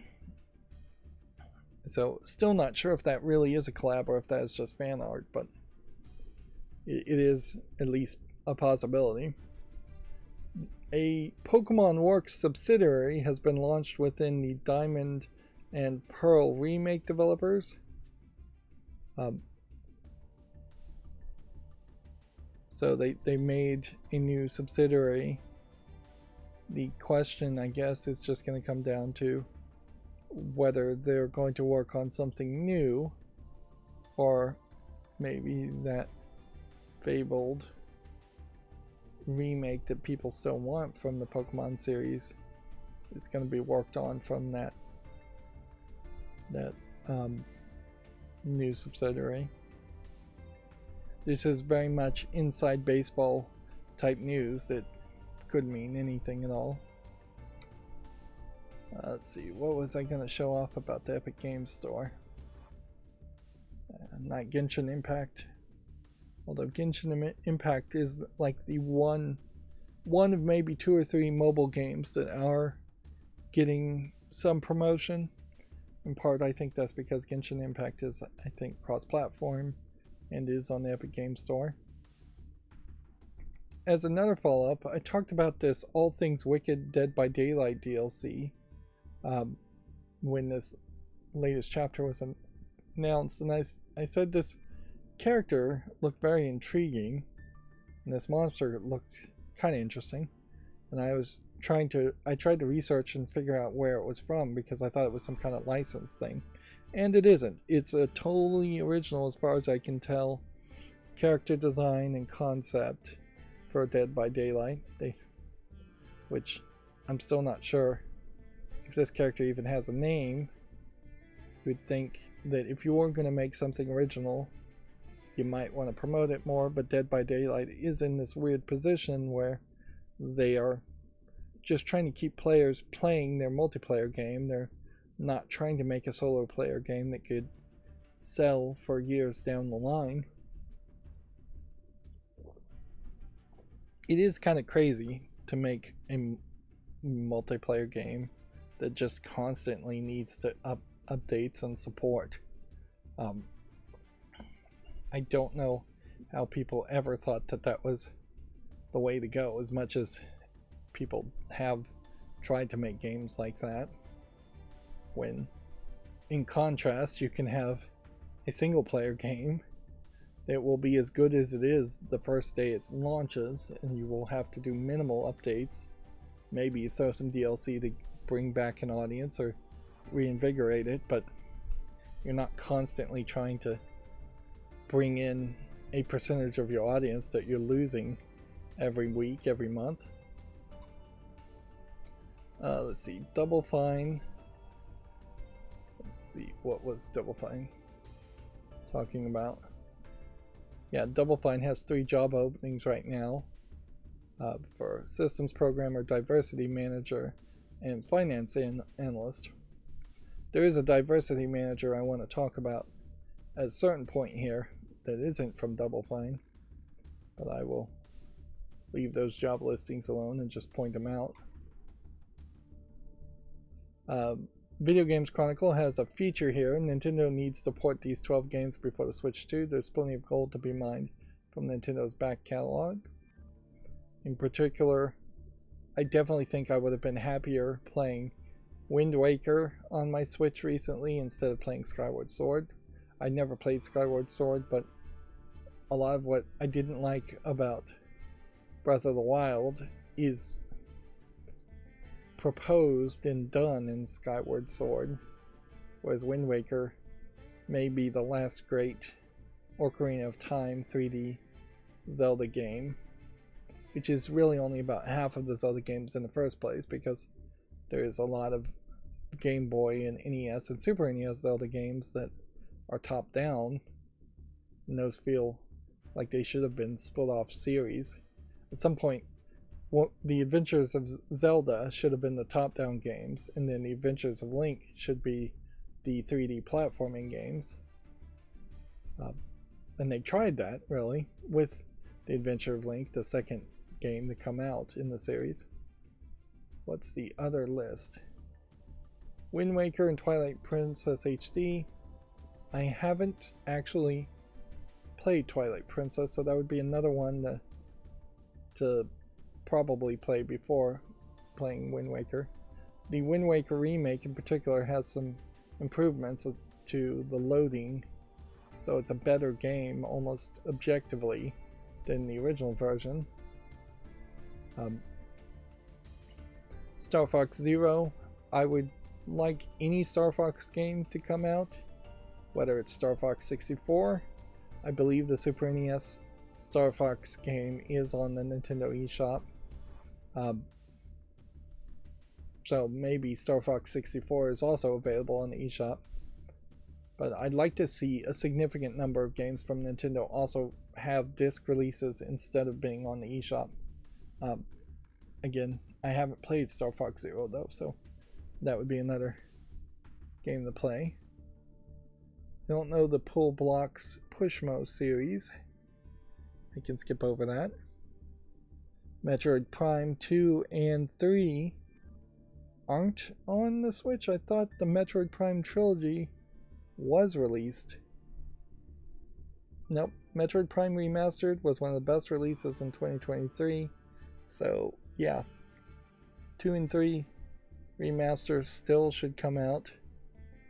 Metroid Samus Returns, the 3DS game. Rhythm Heaven, I would skip. Kid Icarus Uprising, I probably would like to play this, but I imagine it's not much of a game. It's kind of crazy they even tried to bring back Kid Icarus, but heck, it was worth an effort. Pilot Wings Resort, or just Pilot Wings 64. Yeah, I haven't played Resort. I have no rhythm, so I don't care about Jam with the Band. Elite Beat Agents, I know, has a very strong fandom, even if it's a smaller fandom, but I imagine there are some licensing issues around that getting ported. Hotel Dusk and Last Window. A lot of these are 3DS games. Excite Truck and Excite Bots, but not Excite Bike.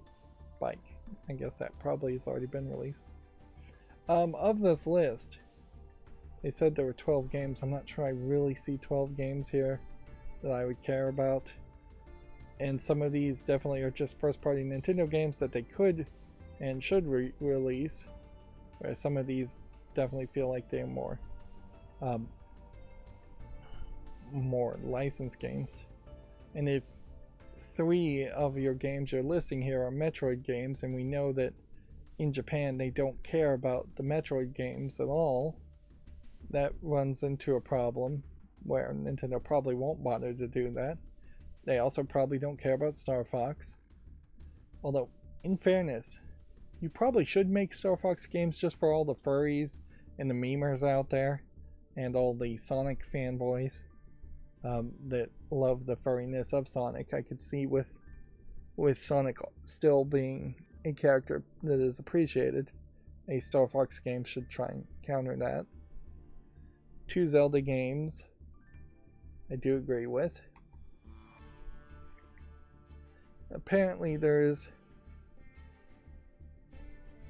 a bug that's also happening on Steam where multiple uninteractive probably would be the way to phrase that, windows open up after locking the screen on Windows 11. I have not run into this bug because I don't have Windows 11 and I don't lock my screen, but one of the programmers pointed this out, and so yeah, Steam maybe has a bug to look at, but I bet they're too busy planning for the summer sale and working on SteamOS. I wouldn't be surprised if we increasingly see less and less attention paid to compatibility and a great experience on Windows in favor of just getting SteamOS to run on people's computers and the Steam Deck. We already have early Chimera OS builds of Linux where you can install something that is effectively the same source code as SteamOS, but it's just not going to have that special hardware support that the Steam Deck has. So you definitely would have to be willing to experiment to install Chimera OS on your computer and try and just live with that. It's still probably going to be decades away, if ever, before Steam wouldn't still have a major focus on Windows 10 and Windows 11 and whatever the next Windows, I guess Windows 12. But eventually I could see it becoming such a hassle to deal with Windows and most people just playing games on their computers that they do just want a SteamOS Linux build and they just want to get away from Microsoft completely. Microsoft is certainly pushing a lot of people in that direction with annoying actions it takes, trying to get people to sign in with Microsoft accounts and OneDrive and integrating Copilot and trying to force people to use the Edge browser. Like every new update from Windows is a dangerous update because it will just do something irritating that you didn't ask for.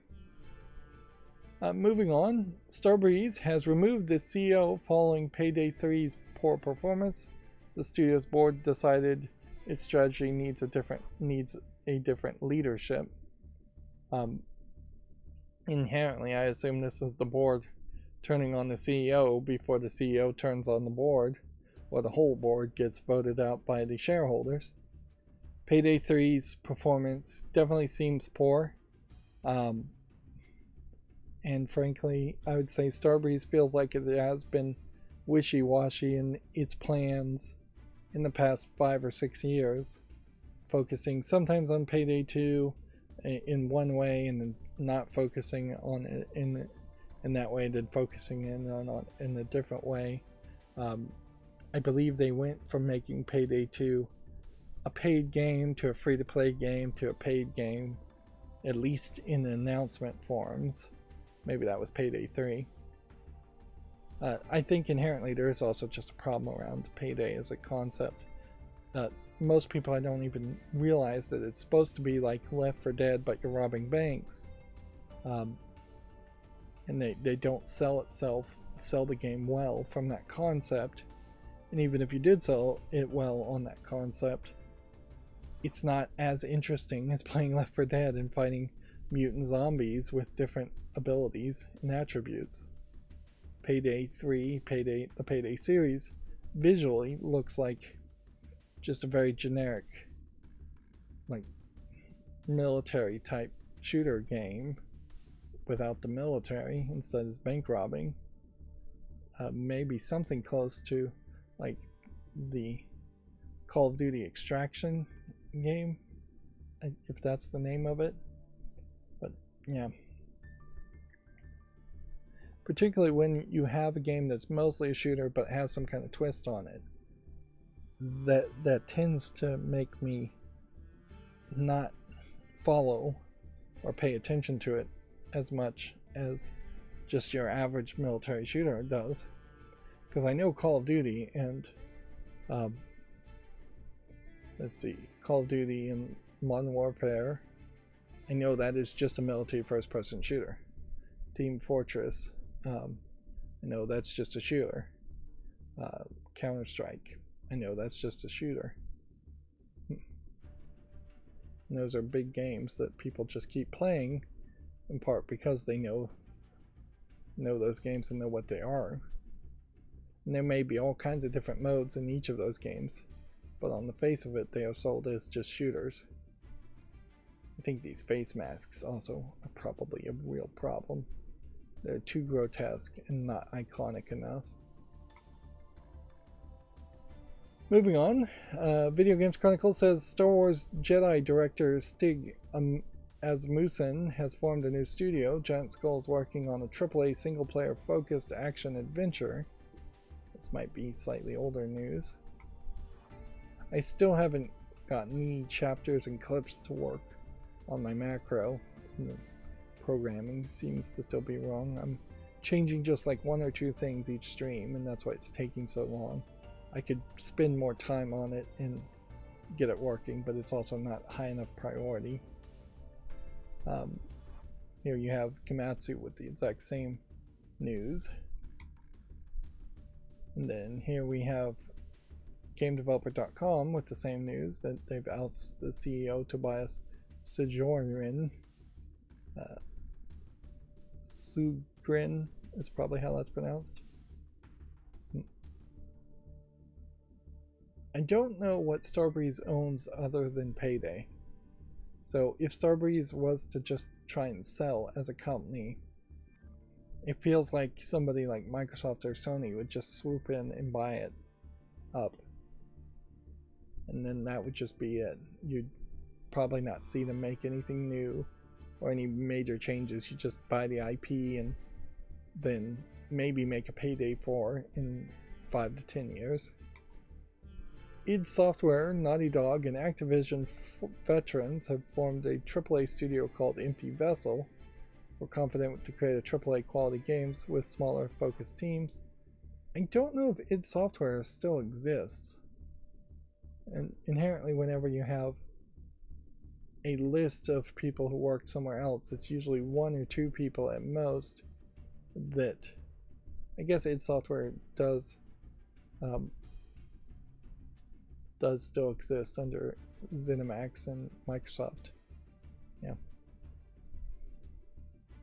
But yeah, it'll be years before we hear an announcement for any game. So this is kind of unactionable, unhelpful information to get from GameDeveloper.com, but this is an inside industry website that does give that kind of information. Notably, we never really hear about these companies going public, and that would be the one reason why you might say this new company is formed and it is going to be publicly traded so you can invest in it, or because otherwise you could just say this company was formed in secret 5 years ago, they secretly worked on a game, and here's a trailer for their new game coming out in a month. Wouldn't that be more impactful and more helpful? Although I guess maybe the companies need to get their name out there because they'll try and hire other people. And that is, I guess, why Game Developer might be helpful to know if a new company is formed if you wanted to go and try and apply to work at that company. Video Games Chronicle says Top Spin 2K25 will be released next month. First players and venues have been confirmed. This game, I feel like, was announced, and then the announcement date was announced at the exact same time. Definitely don't recall seeing anything called Top Spin 2025 before this announcement, and we already have an announcement date. And they've got just a few celebrity face scans, and I would say These face scans don't look particularly amazing. As far as quality goes. And if we look in the background, let's say the audience doesn't look particularly great. Is this what tennis players wear these days? I thought they were still doing the ridiculous opulent white type outfits. It's nowhere as bad, I guess, as what volleyball players wear, certainly, as far as showing off their bodies, although maybe tennis would be more popular if they were wearing two-piece bikinis or just shorts for the men, although the clay element of tennis probably makes that really dangerous if you were hit in it completely unclothed with a tennis ball, but their arms and legs are exposed anyway, so the danger of being hit with a tennis ball is still high. I guess that pickleball fad has died down now. Yeah.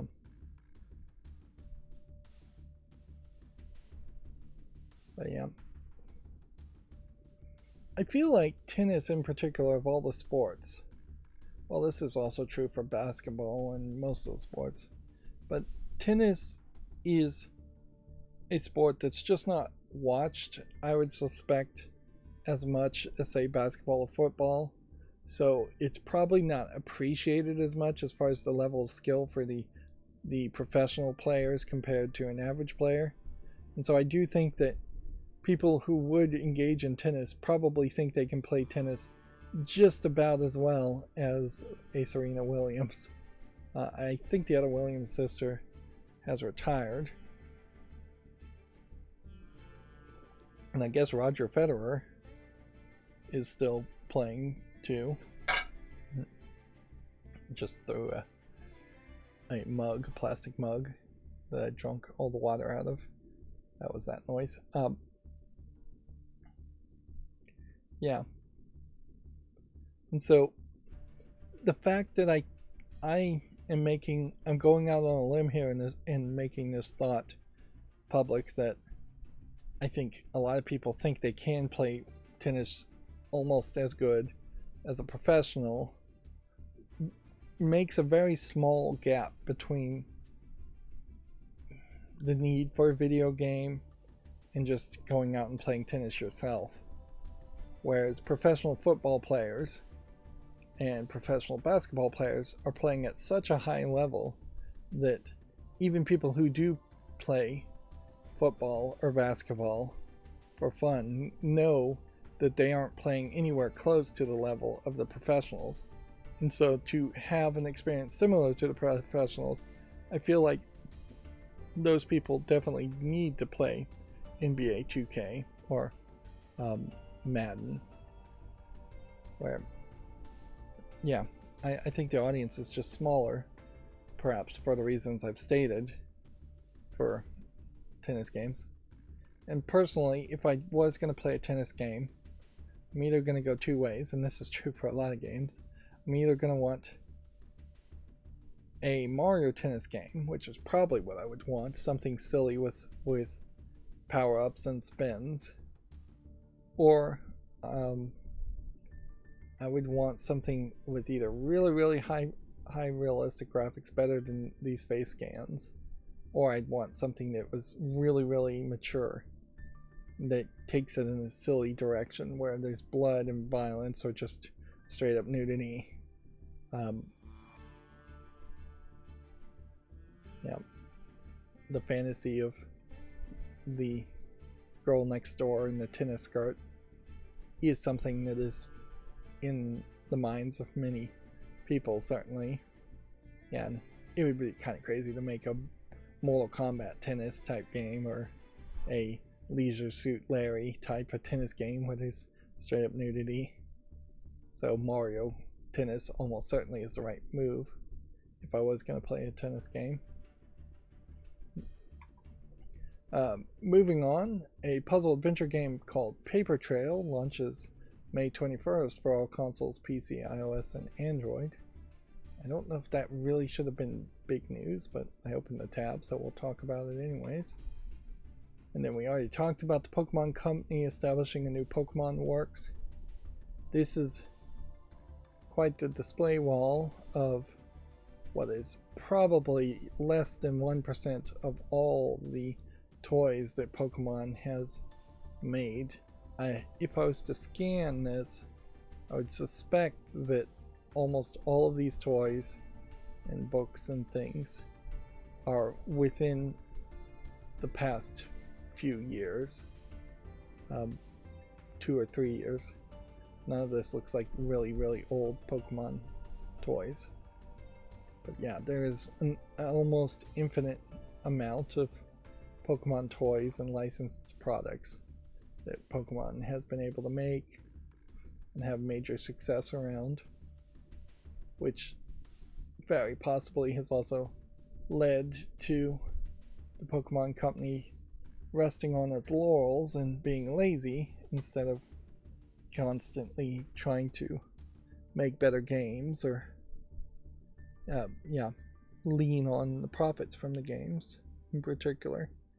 At a certain level, I could see the Pokemon Company at some point just giving up on making Pokemon games and straight up just focusing on making plushies, toys, comics, manga, anime, and they could probably make enough money to stay as a business just in that direction.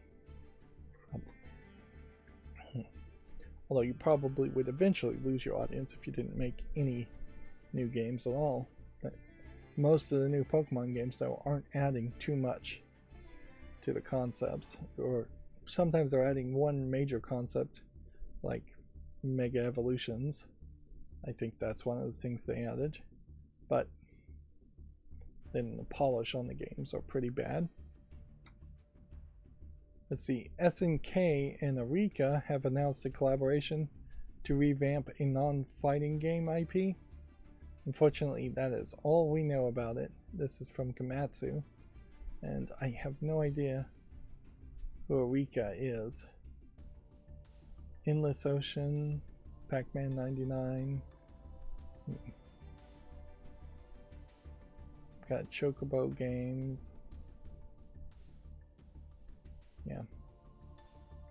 Eureka seems to be just a second-party game developer, but notably, it does seem like they worked on several of the Nintendo Tetris 99, Super Mario Bros. 35. I'm not sure that even came to the West, which maybe highlights that they are not making any more online Pac-Man 99 type games for Nintendo. And then SNK games developed here. It's a lot of fighting games, Neo Geo Pocket games, Mega Man Battle and Fighters. Well, maybe that's the secret here, is that a revamp of Mega Man Battle and Fighters is going to be made. Maybe it's Samurai Showdown. If we look at games published, I don't think the list is much different. Big Bang Pro Wrestling's also a possibility. I feel like this Gamatsu list, however, is probably a little inaccurate. I wouldn't be surprised if there's older games that Eureka and SNK have worked on that I don't know about. SNK has been around forever. Eureka, I don't recognize. So here's GameDeveloper.com's more liberal lean on this situation. We do have finally a mainstream video game journalist site talking about this, and their twist in the headline is certainly opinionated on the situation. There has been a follow-up somewhat on this on Reddit also that we'll talk about, but let's go through the full story. So the way they're twisting this is, why are Valve and Discord permitting harassment against Sweet Baby Inc? If you haven't heard of Sweet Baby Inc, good. You're not in one faction too deep either way. But effectively, Sweet Baby Inc seems to be a consultants forum, a consultancy group that has been hired by several game developers for specific games to give more liberal SJW type advice to certain games, which you can use the Steam curator group Sweet Baby Inc Detector, which is not affiliated with Sweet Baby Inc, on Steam to see the games that they are not recommending because Sweet Baby Inc was involved. Which, when you go through the games are very diverse in how the type of games they are and the feel I would have for them. And yes, some of them are like are a little bit SJW, but a lot of them don't really cross that line. It is not really harassment to reveal or report that a company from their own website says and claims that they worked on a game, that they were hired to work on a game. And it is not that crazy or harassment to say, if you are so inclined, to make the argument that if you're so inclined, you might want to boycott these games because of Sweet Baby Inc.'s involvement. I would say that would be kind of crazy because the games that Sweet Baby Inc. were involved in seems like they weren't that involved, and are just very different games. Most of the games, when I went through the list, were actually reviewed very well. So the better way, certainly, to decide whether you want to buy a game would be to look at the customers' reviews and see if people are happy with it. But yeah, game developers is saying it's that Steam and Discord are being used as a base for hateful reactionaries to single out and harass game developers. They call Sweet Baby Inc. a narrative consultancy group. And then Sweet Baby Inc. themselves, I think, are pushing this idea that they are a victim of an online harassment campaign. They worked on games like Alan Wake 2, Marvel's Spider-Man 2, Suicide Squad Killed the Justice League. Notably, most people love Alan Wake 2 and Spider-Man 2. Suicide Squad Killed the Justice League is the only one. Why? The answer is frustrating, hard to put into words. Users on the websites like Twitter and Kiwi Farms. Kiwi Farms is still around, apparently.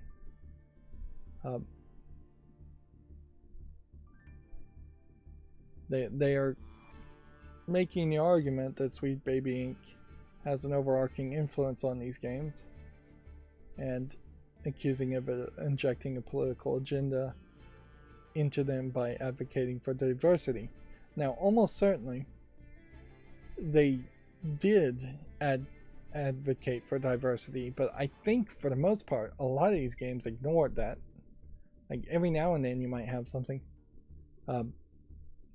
But yeah, I don't recall there being any major controversy around Spider-Man 2 or Alan Wake 2 of being woke or having a political agenda that is deeply invested. And inherently, the companies that hired Sweet Baby Inc. already had a liberal-leaning political agenda, and you're joking yourself if that wasn't the case. But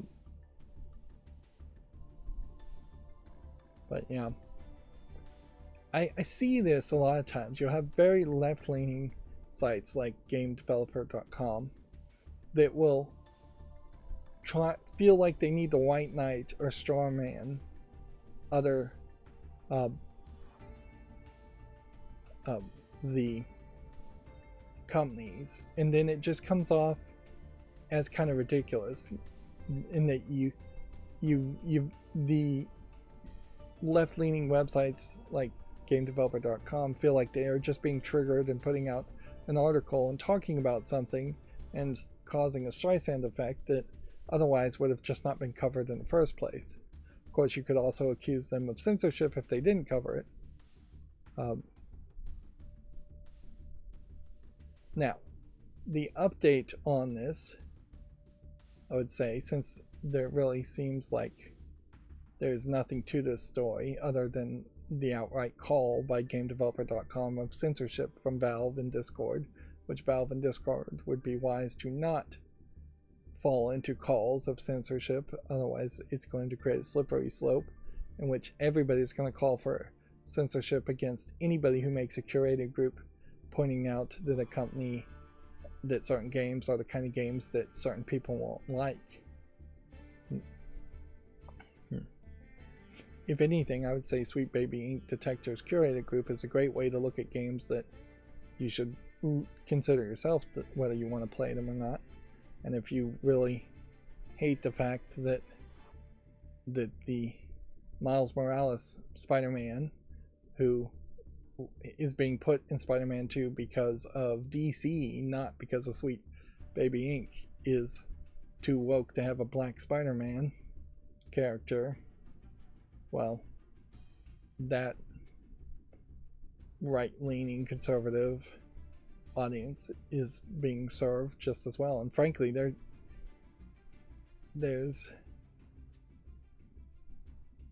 probably more benefit to society to let bigoted people make a list of games that are too woke for themselves and still contribute to the gaming industry in some level than have them just overreact and call for bigger boycotts.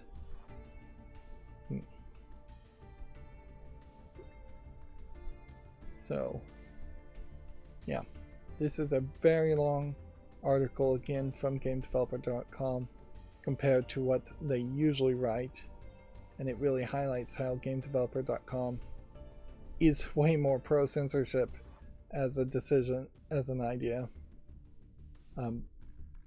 than anything else. The update to the story, though, is that here's the curated list. Well, we can just highlight these games again. A lot of these are not out yet. A lot of these are rated very positively. Assassin's Creed Valhalla, for instance, very different than Afterlove EP, very different than Gotham Knights. And in all fairness, I wouldn't recommend Gotham Knights either, but I don't think it has anything to do with it being too woke.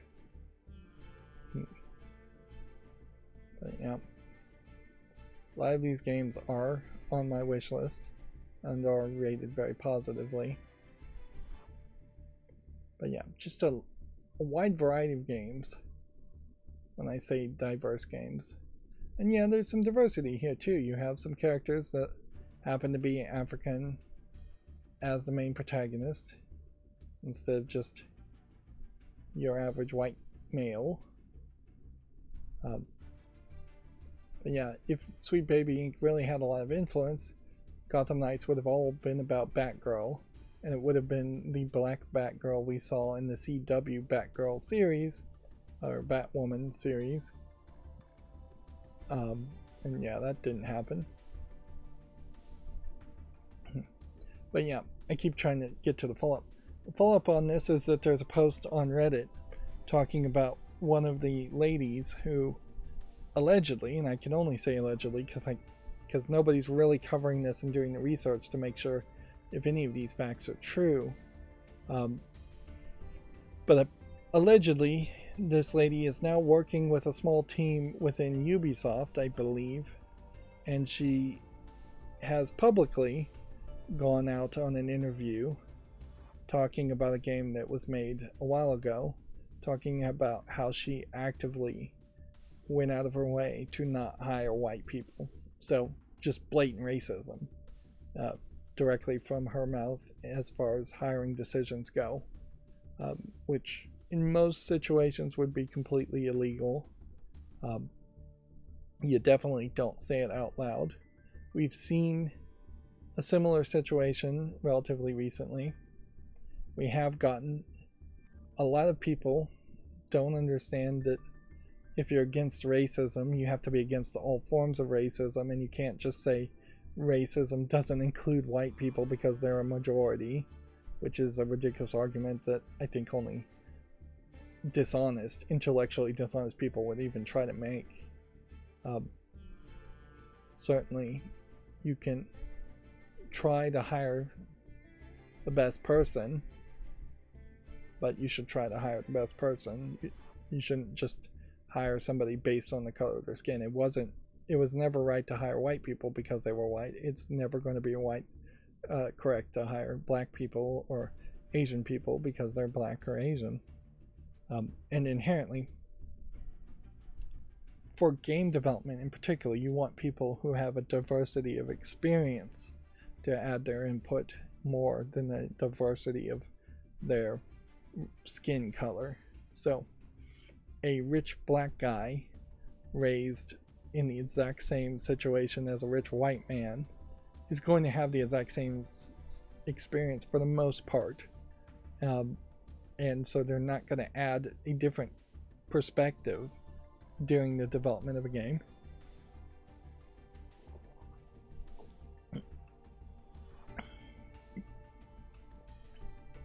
Ideally, you'd find a happy middle where you're not having people hiring only minorities just because they're minorities, and you're not having people excluding minorities just because they're minorities. We want to get, ideally, I think everybody wants to get to a point where you're not considering the race of anybody and instead considering either the character of their spirit, there's a better way to say that, or the skill level and experience level they have.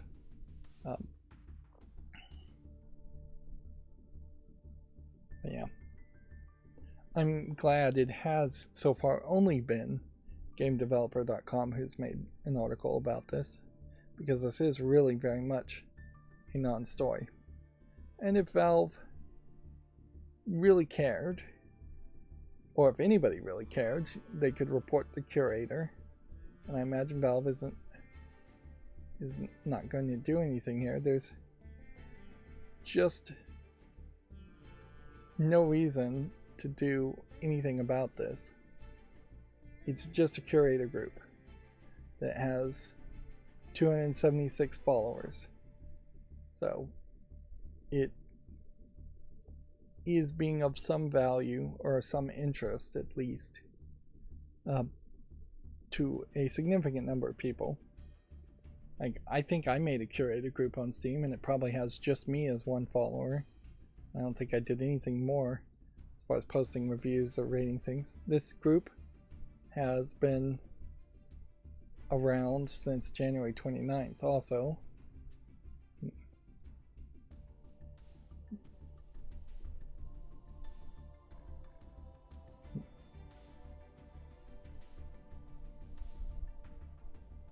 Let's see, YouTube on March 12th.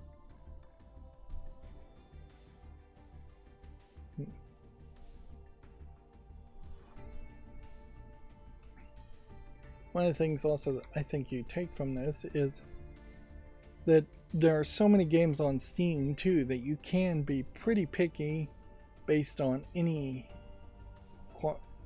criteria to limit yourself just down to the experience you want. But if you are really going to be bigoted and just anti-woke and want to boycott all the liberal companies that make games, then you might as well just stop playing video games, because they're all outwardly going to present as woke, regardless of whether they internally think that way or not. For the most part, almost all companies just want to make money, and they have more opportunities to make money by being more liberal and left-leaning. There is a specific company that rates companies, and it affects how they're treated and how they get bank loans based on their social impact, and a lot of that is more left-leaning concepts. But at the core of it, every corporation is just a greedy monster that just wants to make money. And it is all about capitalism and nothing else but capitalism. Moving on, over 14,000 games are now Steam Deck compatible, including 4,600 which work great on the Steam Deck right out of the box. Which, honestly, I would like to see that number flipped. I'd like to see over 10,000 games that work great on Steam Deck right out of the box instead of 10,000 that require some tweaking. The Steam Deck, for me in particular, is very helpful in that it would let me play games while my computer was doing something different, which is the one reason why I wouldn't want to buy a Steam Deck console, because then I would just need another TV in my room, and I already have 3 TVs, which is probably too many. Let's see. Koei Tecmo has the Fatal Frame and Project Zero franchise on sale that's on Steam, which is effectively just Fatal Frame made in Blackwater, which I believe is a remake of maybe the first game, and then Fatal Frame Mask of the Lunar Eclipse, which maybe is a remake of the second game or the most recent game. There are more Fatal Frame games than these two, but not on Steam. And then I wanted to talk about this. So in the last stream, I saw that this Super Game Boy Quest creator was giving away their game UI for free. You can download or claim, and so it is like a Game Boy Zelda type user interface to make Game Boy Zelda looking type games. But the one thing you can't really do when you give something like this for free, what would be the reason and the motivation to use this instead of making your own user interface? Which, in fairness, a lot of these user interfaces probably are not copyrightable or have been copyrighted by somebody else, or you've made something too close to the copyright of somebody else, say Nintendo and Zelda. But ignoring all the copyright issues, what's the one thing you would want to do with a user interface pack like this? You would want to make a video game. Why would you want to make a video game? You would want to sell it in a commercial aspect. So what's the one thing you can't do with a license? You can't say use these assets for non-commercial projects only. So it's really important to say also commercial projects. And so yeah, I wanted to just point that out. In fairness, I will let you in on a secret. I misread this the first time I looked at it, and I only read the first sentence that said non-commercial, which led me to this whole thing.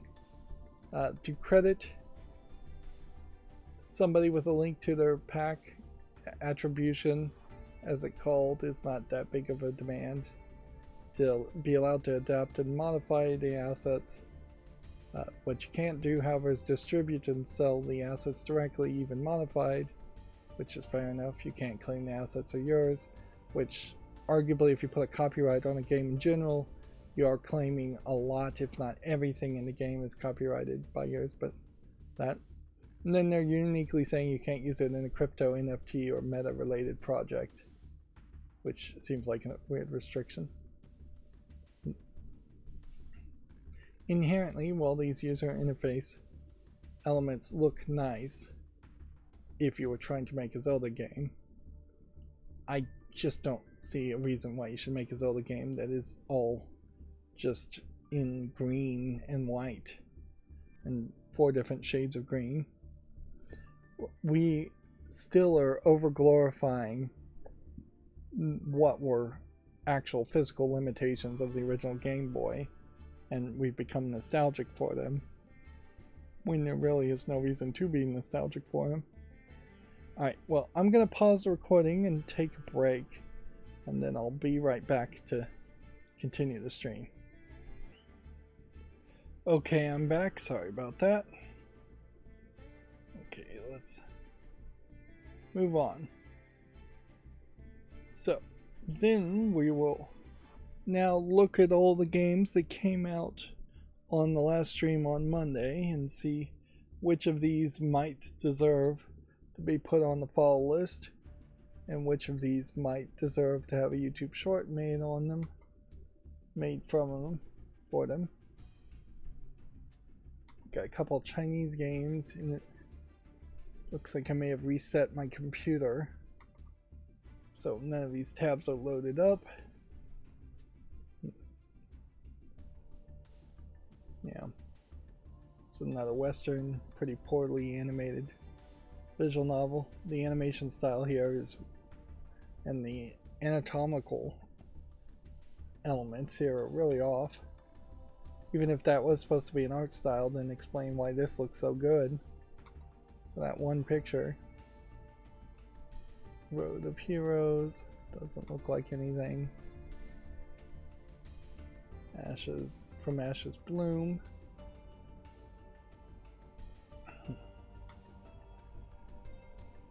Yeah, every time I get into this section of the stream, I question, how can I make this a faster or more interesting experience?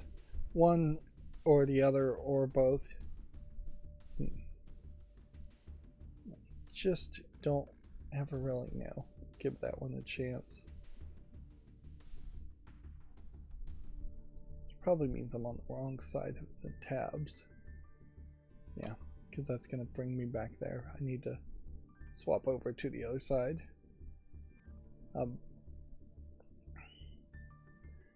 So yeah, Reigns Beyond, Lunar Lander Beyond, and Multiversus are all going to have games that came out. We're going to get YouTube shorts on them. Yeah. I never can think of a way to do this.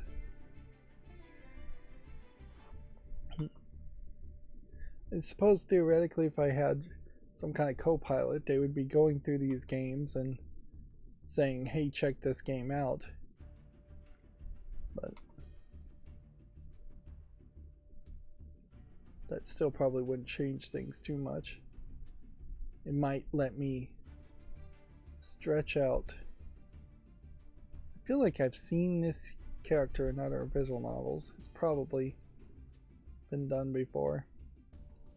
Let's say that this is probably a no. This is an English-Russian game. Language also, which is a bit of a red flag.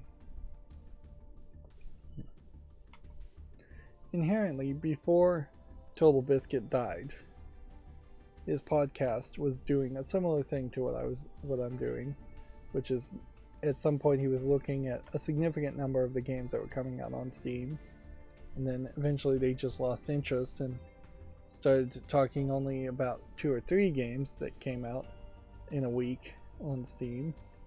Then eventually they just gave up on it in total. Although it was a self-fulfilling prophecy in part because they were saying that the viewership would drop at the end of the stream when they start talking about new games that came out on Steam. Well, your viewership on Steam, on YouTube, is going to drop at the end of a stream no matter what you're doing. That's just how it goes. It is always going to go down negative unless you do something really crazy or get really lucky. And inherently, when you're talking about new games, you're talking about games people are not familiar with, which is going to mean people aren't interested in the games. That the whole point is to get people interested in the new games. I think Total Biscuit's podcast before he died probably handled it poorly in that they were actually talking about the games when they should have really just shown off the games very quickly instead of describing the games to the two other co-hosts, and jumping between three different co-hosts who are talking about certain games. They're spending too much time researching the games, considering how the vast majority of games on Steam, as you can see here, are extremely skippable. They just need a cursory glance, and that's all it takes. The Shadow of the Evil Tower is probably too generic a name to say yes to it, but I'm gonna give it a chance anyways. It probably isn't much of a game. What you have here is a striking character, and then what might very well just be an infinite runner.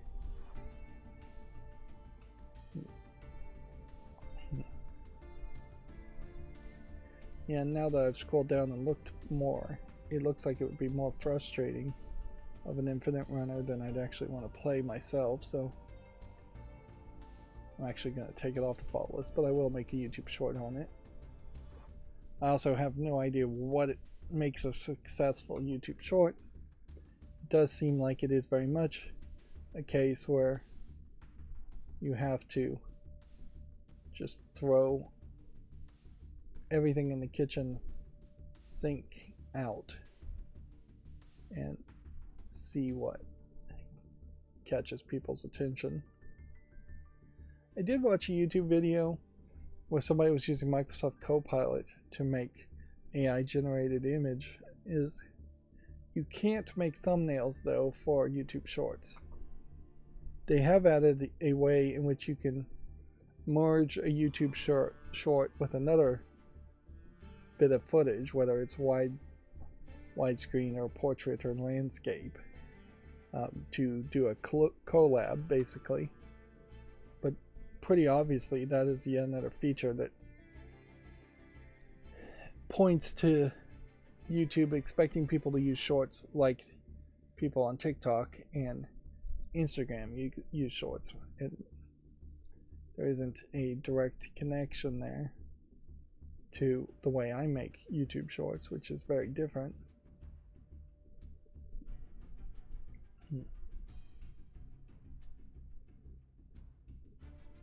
Yeah, I don't think we need to show off a solitaire game.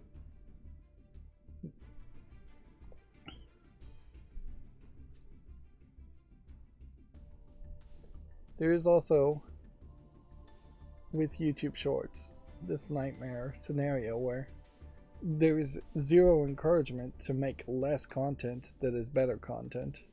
You have a minute to make a video at most, and you are just encouraged to make as many shorts as possible. That's why they want like 90 million views to get monetized if you're a shorts creator. A certain level, if the views were way lower as a requirement to be monetized from YouTube Shorts, and people were just encouraged to make really high quality 1-minute videos, which people kind of are making decent quality 1-minute YouTube Shorts, that might save people more time instead of making super long videos, but probably not much, because for every minute of editing you're probably spending 3 to 8 minutes of work. So it's just moving the amount of work you would spend, the amount of time you would spend behind the scenes instead of in front of the camera. The way I run my channel, as far as just no edits long plays, is designed specifically to avoid the behind the scenes editing. Yeah, I definitely don't know with my long-windedness how I would edit my long plays down. Like an entire episode being 22 minutes to an hour plus. How in the world would you edit that down? You'd have to skip out on almost all the content. I would more than likely need to just re-script some kind of review if I was going to do that, and do more like a X-Play style review back in the day when X-Play was something people knew about, where it was 2 to 5 minutes of talking about the game with gameplay footage in the background. This Yump Grill seems to intentionally have some thick booty on the character that you really don't see in the game. I assume this is supposed to just be Jump Girl. Brutal precision platforming game. Not something I really need to put on a follow list, but I'll make a YouTube short around it. A lot of these games, very generic titles too, like Monster Shooter. Right. So yeah, that was all of those. Which that'll bring us to the SteamDB list, and we'll see if anything new is happening here on the top 20 list of games being played. Palworld holding on to the 10th spot. Last Epoch maybe fell down a little bit, maybe not. I'm forgetting the order here. What would be probably the most interesting on this list is if we saw anything that was particularly old, like Overwatch 2. Let's open that as a new link first of all.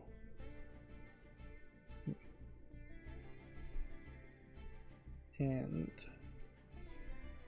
then let's see if there's anything here that would have been from EA. Here's Balatro in the 45th spot. Myth of Empires is a newer game. It's not one of the EA old games. Yeah, if there was going to be any high number as far as concurrent players around something like Dungeon Keeper or Saboteur, it would have to have been for like one day, pretty much, and that's it.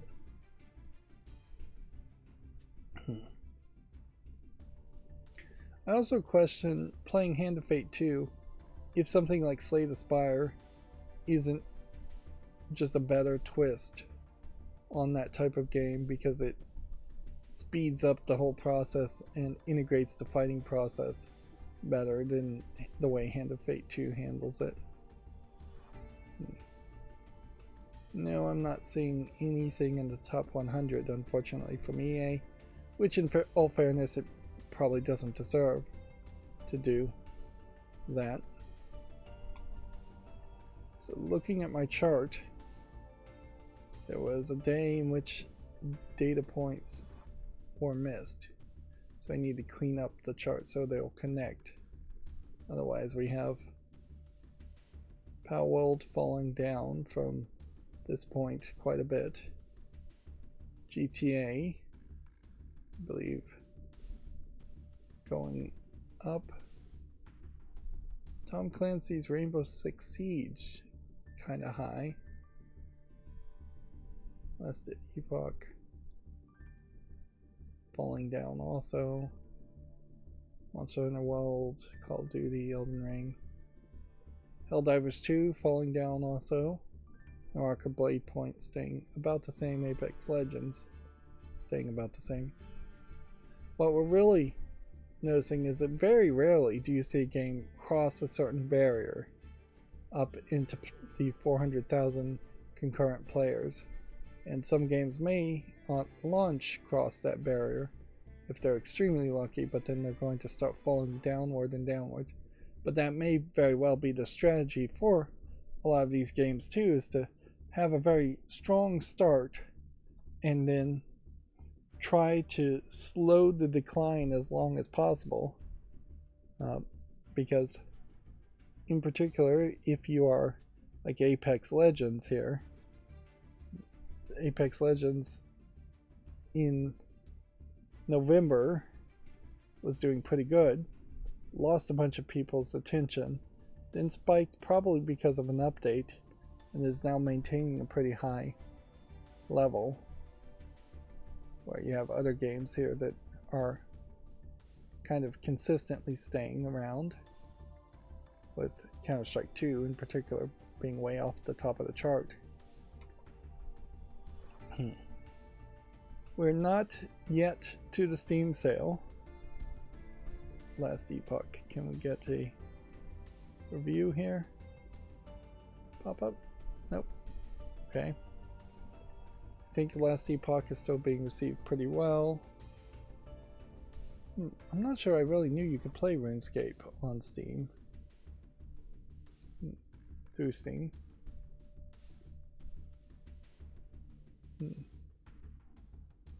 Spell Rogue. Let's see this game too.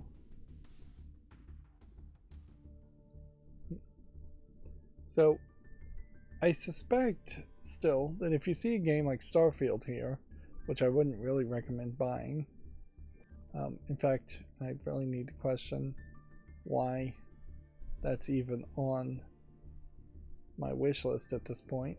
It's so mixed reviewed, so poorly received. Or Untitled Goose Game, which I would recommend as overwhelmingly positive.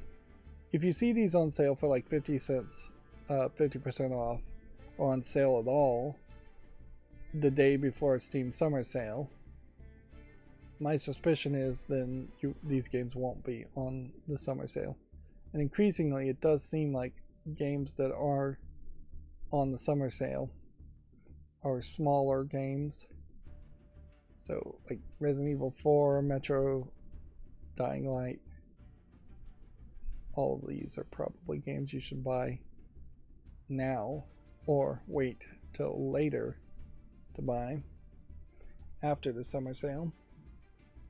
I'm still hoping the Steam Deck OLED gets discounted during the summer sale, or they just bundle a lot of store credit. I'd be fine with just a lot of store credit. Let's see. Recommended games based on games I play. A lot of these are on my wish list, but I would say a significant number of these games are not actually games that are close to what I play. So I would say this recommendation is probably a little off. Whereas Lego Brawls, Lego Brawls was on Steam, is a decent recommendation for playing Lego Pirates of the Caribbean. Lego 2K Drive, it's not a good recommendation.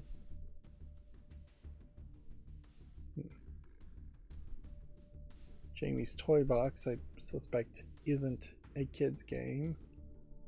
Kiki looks like it's a racing game. So maybe 2 of those recommendations are correct.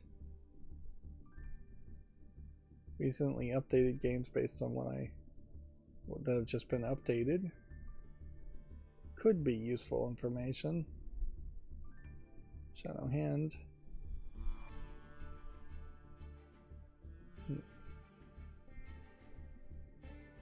Then we'll look at the new and trending. So the concern was that if you were to look at the new releases here, well, that all of those would be games, very old games from EA. Now the new and trending, a couple days later, seems to mostly have balanced that out, and we are seeing other games. So those new games were trending for just a day or two. The Danganronpa, the Spike Chunsoft publisher sales, probably a good time to buy all of that. Yeah.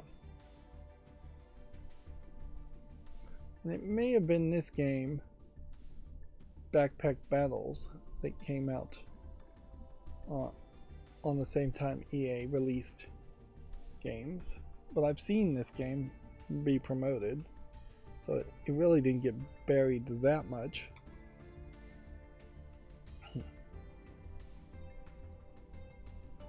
So yeah, if we look at new releases here, otherwise, I think it may have been this game actually. So let's talk about that game. Regency Solitaire 2.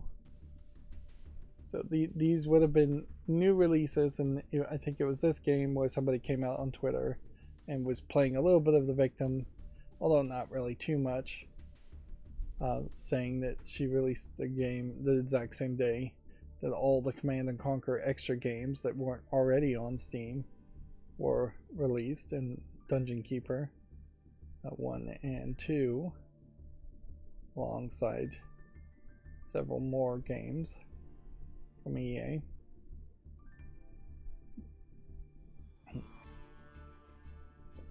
At a certain level, it does highlight, I think, a problem in that this new release field, depending on if people really shop by this new release field, it doesn't scroll any further.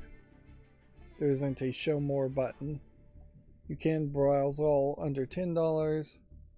You can see more popular new releases, but if you're just going to look at this page, it is a flooding of Steam to have 5 Command and Conquer games taking up the bottom part of that, and then the Saboteur, Dungeon Keeper 1 and 2, and Populous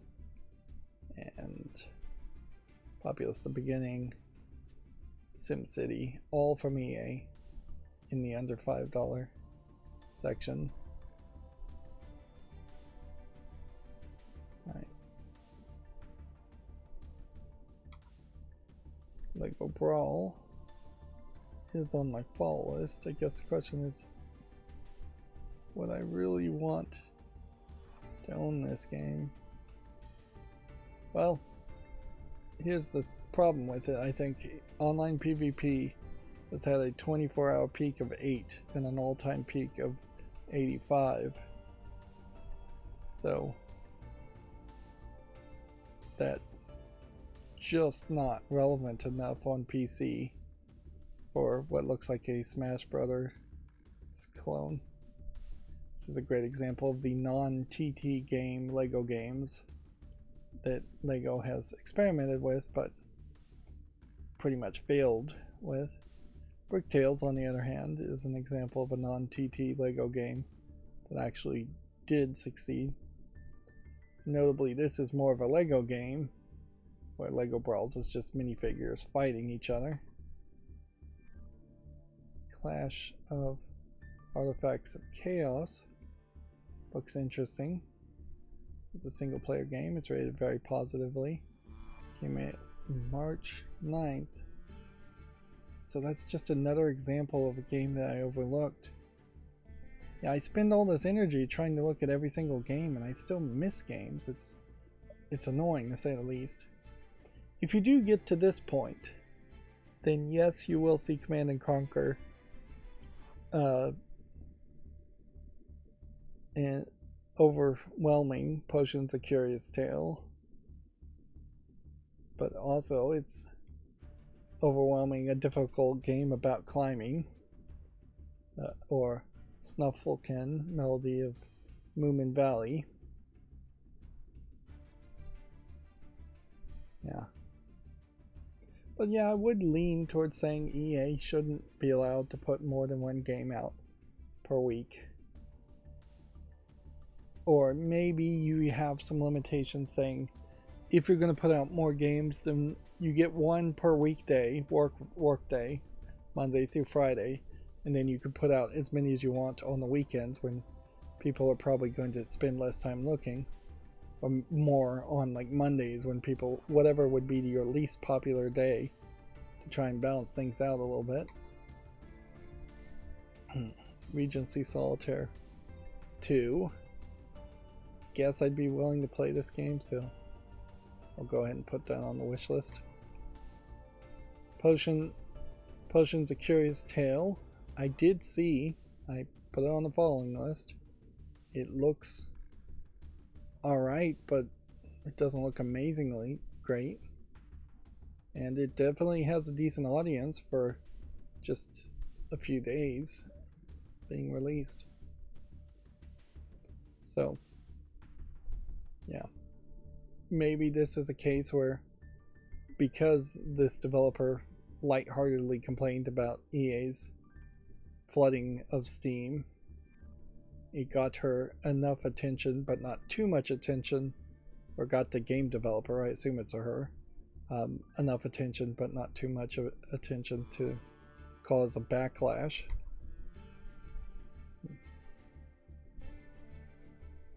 El Paso elsewhere. Third-person shooter adventure game. Is this a VR game? No, it's a single-player game. But honestly, it doesn't look interesting enough to me, so I'm going to take it off the following list. I need to clean up my follow list quite a bit. And this is a great way to do it while not shopping too much. Put On Guard on the wish list. Starfield we will remove from the wish list. Mostly negative in most recent things. Spell Rogue from February 12th. I need to make a decision as far as how many card-based games do I want to play. This is an early access, so I'll put it on the follow list. And then I wanted to see Overwatch's page. Let's see, how do we get to the store from that link? Okay. And this was a newer game, so that should get a short. So here we have Overwatch 2, mostly negative in 34% in the last 30 days, and overwhelmingly negative over its lifetime since August 10th of 2023. So nobody really is liking Overwatch 2. In major part because I think they took down Overwatch 1 and drastically kind of changed what Overwatch 1 was. Definitely tells me we can take the follow list off of this. But it is a real event. Interesting. An actual event with Cowboy Bebop, which maybe points that their success rate is just so low at this point that the only thing they can collab with would be a very, very old but well liked and well known anime. This might also be a case where they're trying really hard to get a new audience of Asian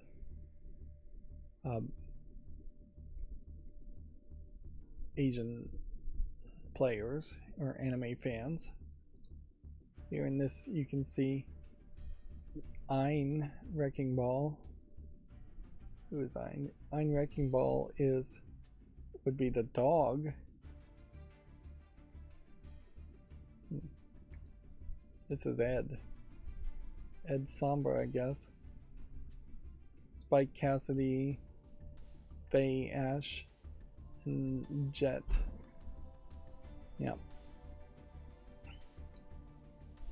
Yeah, they've aged Ed incredibly quite a bit and changed the hairstyle and added guns when Ed never fired a gun, showing more belly than you'd really show. Add blue fingernail polish. And they definitely have added robotic arm elements in all of the characters. It is really a tragedy for anybody who is a fan of Cowboy Bebop to see the characters just perverted. There's just no other way to describe it. The other thing I would say that was a problem, at least initially in launch, is that they increasingly armored up just every single character. Particularly, it felt like the female characters just had a lot of armor on them, but the male characters too. It's just turning more and more of what were human-looking superhero type characters into robot people in iron suits. which made them less appealing. But I think the vast majority of hate is rightfully coming from just how poorly they've supported Overwatch 2 and how unfun the players of Overwatch 1 found Overwatch 2. Alright, well, let's now go through the clips, and fingers crossed I actually will, the clips will actually get made. I need to quit calling them the clips though, they are headlines. We're going to read through all the headlines pretty matter-of-factly to make clips from them later, if that actually works. YouTube is seemingly moving in the direction of making clips more of an important thing, in that they are going to let you see who has made clips based on your videos, which you'd think they would have added that before they even introduced the idea of clips. But yeah, I definitely think increasingly they will merge the idea of individual creators making shorts with the idea of viewers being more interactive and making their own clips and their own shorts. And eventually I imagine they will merge what a clip and a short is, for the most part anyways. But yeah, here's the Video Games Chronicle news. Let's begin reading.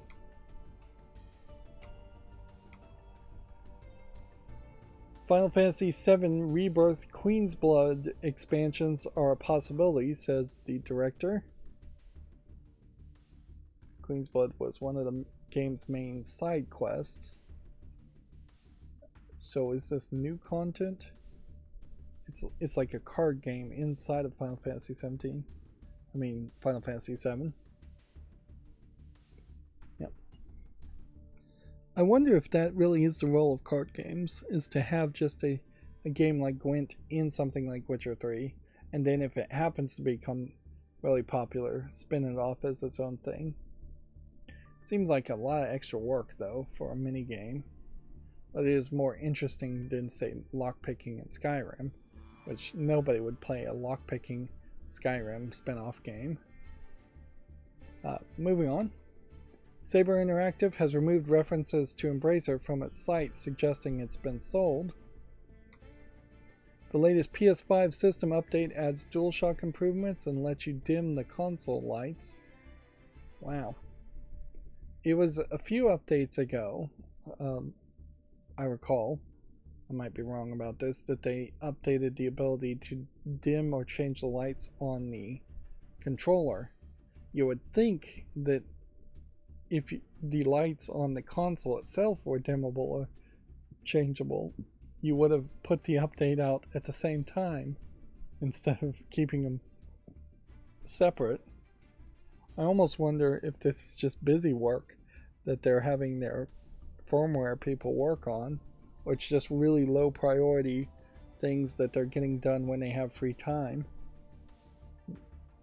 It definitely seems like from day one, being able to adjust the color of the LEDs or dim the color of the LEDs would be helpful.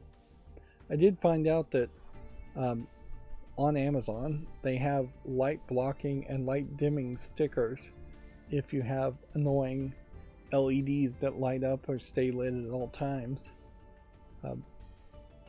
For the most part though, you could just put, say, electrician's tape over an LED to get the same effect. And most devices don't have a permanent always on LED anyways, without some way of turning it off. We are far past the point where modern electronics only can turn on an LED or turn it off. Nowadays they can control them, flicker them, send signals, error messages through them. Anyways, moving on. Arika's vice president has shared an image of a mysterious Mega Man design. Atlas apologizes as Unicorn Overlord physical stocks sell out in Japan. Epic confirms its new Unreal Engine pricing, keeping its promise not to change it for game developers. Final Fantasy music legend Nobu Uematsu Uematsu thinks modern movie-like game music is uninteresting. That was a mouthful. Nobuo Uematsu.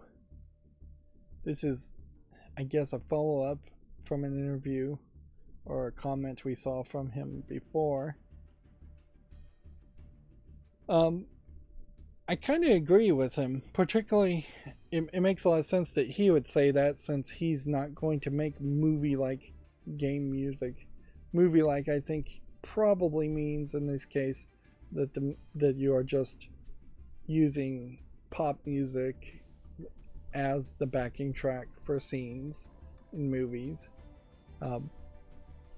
instead of composing new songs or new background music.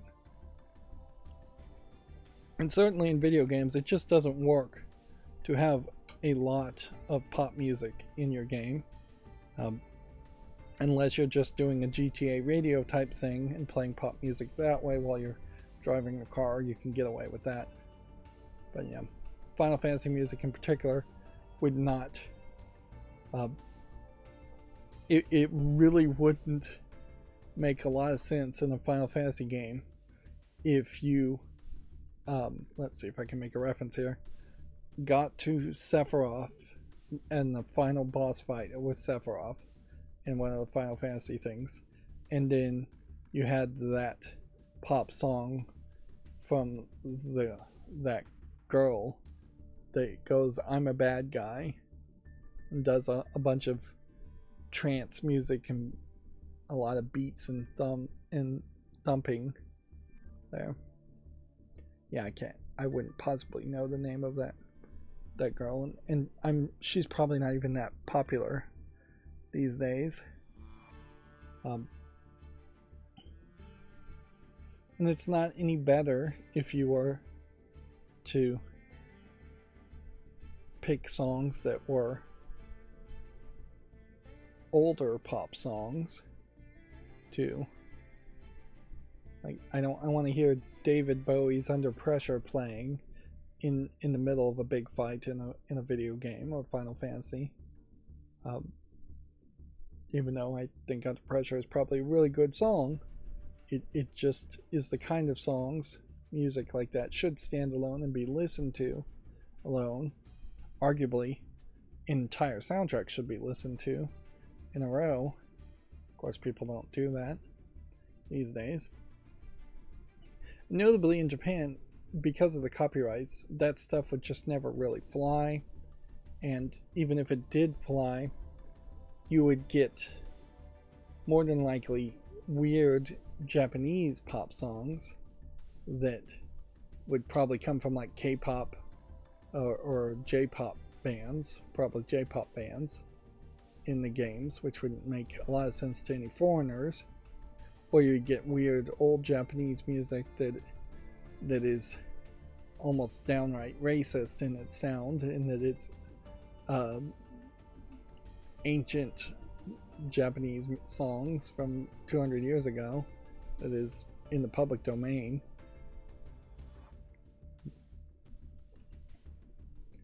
I definitely hope to see composers continue to have success and stay around as far as game design, and I would like to see it expand quite a bit. But I imagine we won't see too much expansion. Far too many people develop games and just have no concern in the world as to what the music should sound like, or the games are short enough that you really don't need to compose a song. I've played a lot of games that just use one public domain song over and over again. Even in Yu-Gi-Oh! Master Duel, what are we listening to as a Japanese game? We're listening to one composed song that just plays in a loop over and over again, and it's a composed song, that's fine, but it's not very diverse. It's one song and that's it. People just don't focus on music as much as I think they should, as far as a way of creating art.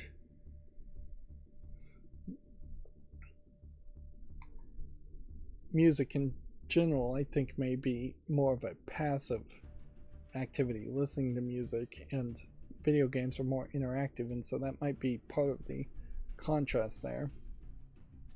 Of course, I start talking, and that messed up my clip there, so I can't really fix it. So let's just pretend like I'm going to read the headline, and the clip timing will be off. Grandia HD Collection is finally coming to the Xbox and PlayStation consoles. It seems like two very different types of animation. I wonder if this is games that were released fairly far apart from each other.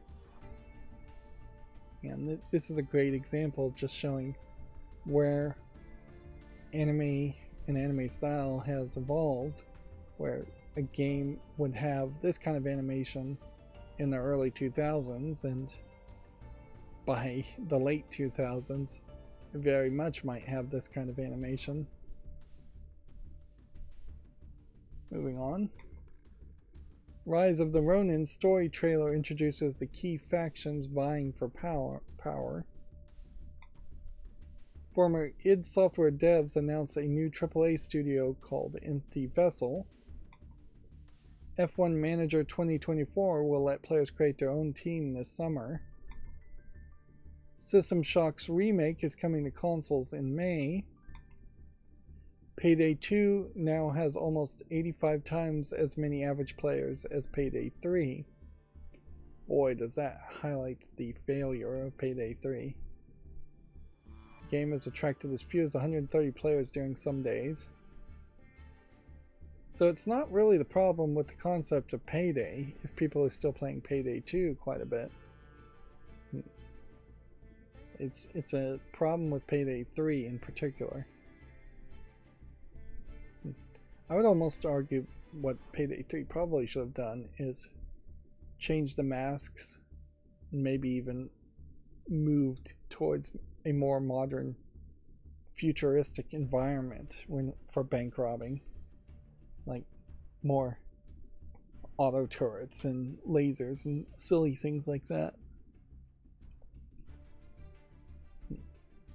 There is possibly an argument, maybe I'm wrong about this, to have sequel games jump around, have your Modern Warfare type game, then go back to World War II in the next game, then go back to modern day in the next game. Moving on. Persona 3 Reload expansion pass is on Game Pass. Starbreeze removes its CEO following Payday 3's poor performance. Increasingly, we're noticing that Video Games Chronicle also is not bothering to have screenshots at the top if they don't need a screenshot. That's a good decision on their part, I think. They were kind of crazy sometimes when they'd pick a screenshot for no reason. Star Wars Jedi director Stig Asmussen has formed a new studio. Top Spin 2K25 will be released next month. First players and venues have been confirmed. SNK is planning to revive a classic non-fighting game IP. Monster Hunter Stories Remastered gets a release date. Monster Hunter World has sold over 25 million units worldwide. The Pokemon Company establishes new Pokemon Works subsidiary. Over 14,000 games are now Steam Deck compatible. Battlefield Studio DICE loses creative director Craig Morrison. The former Activision boss Bobby Kotick is reportedly interested in buying TikTok. I did hear more news on this. Apparently, the law or act that's going through the House of Representatives and Congress would force TikTok to sell 75% of its company to an American company, and there are definitely some free speech and freedom of actions takings clause issue in particular around that idea. Otherwise they're going to be banned. That is the threat, is that TikTok, if this law got passed, would have to sell 75%, or they would just be banned from the United States completely. That there are some takings clause in the Constitution challenges that almost certainly that would violate, but we'll see how the courts would decide that. It's the beginning of a journey at most, if that law even happened. But notably here, it's important to know 25% of it still would be under control of TikTok, a Chinese company, which inherently is going to be open to be influenced or under control by the Chinese government. And the algorithms seem to all be built and run out of a black box algorithm in China. So that probably wouldn't really be affected much. All the data very well, even if only 25% of the company was owned by TikTok, still all the company would still have to, all the data would still go to China and still be influenced by whatever TikTok or the Chinese government would want people to see.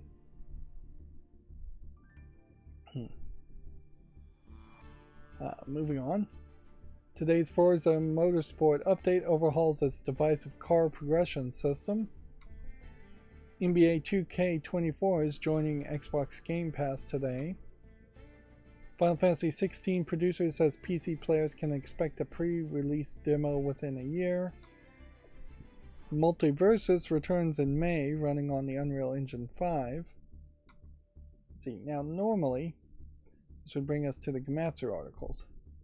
Unfortunately, my macro didn't run correctly, so what I think I need to do is just manually open all of these tabs. Let's see how we can do this. That.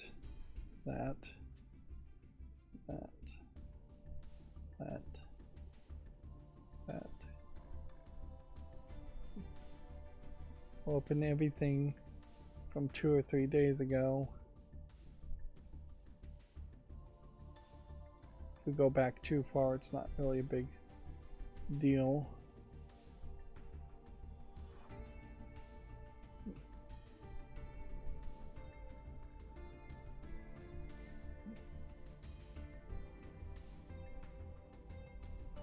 These links may be out of order somewhat too.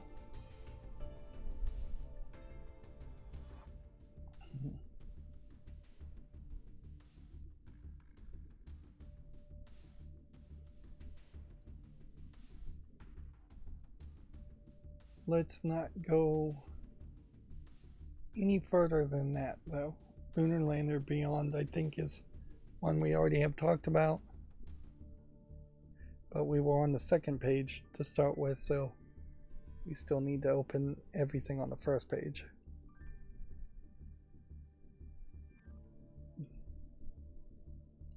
And this is all stuff that my macro is supposed to do automatically.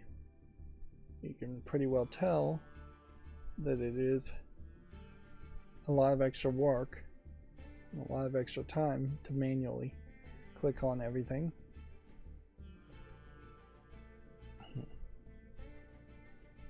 Okay. And then we're going to have to come over here to the other side while the tabs open up. PS5 system software update is now available. It has DualSense controller sound enhancements and share screen interactions.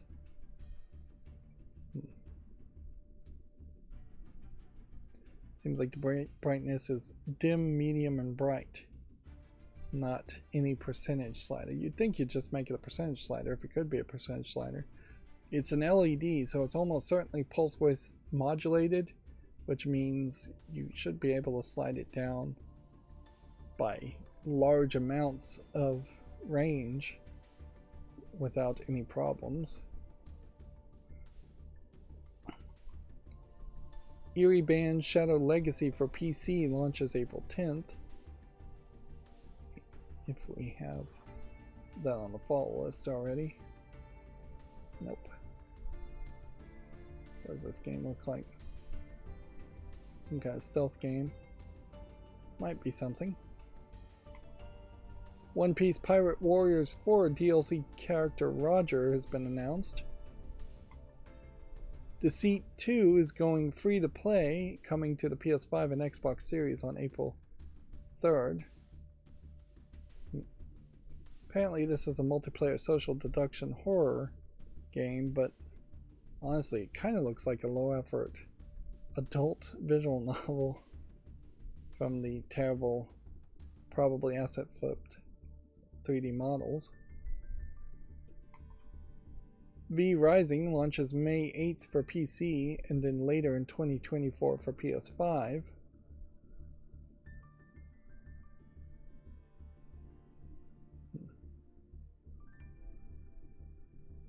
So this one's coming out of early access after a couple of years. Macros Shooting Insight is coming to the West in 2024. For historical reasons, I'd like to see Macros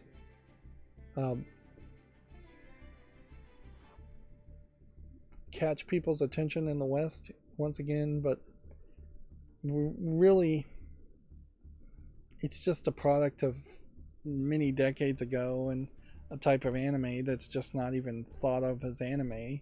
That you have fighter jets that maybe transform in Macros, and the Robotech anime in the West was the combination of like Robotech and Macros and one other anime series that were in no way connected, and so that creates this very weird nostalgia for something that technically really didn't exist.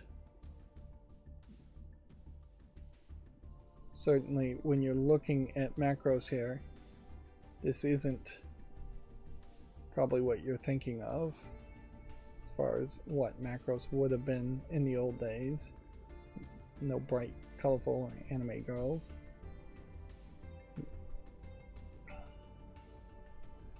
This was delayed, apparently, at the last second, with no new release date. Reggie, his cousin, two scientists, and most likely the end of the world launches in 2025 for the PS5, Xbox Series, Switch, and PC. That is quite a mouthful of a game.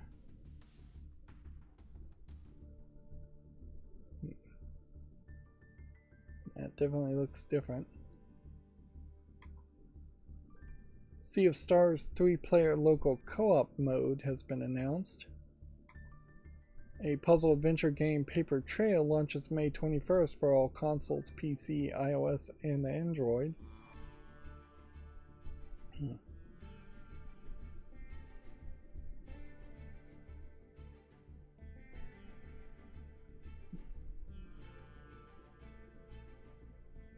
Put that on the follow list.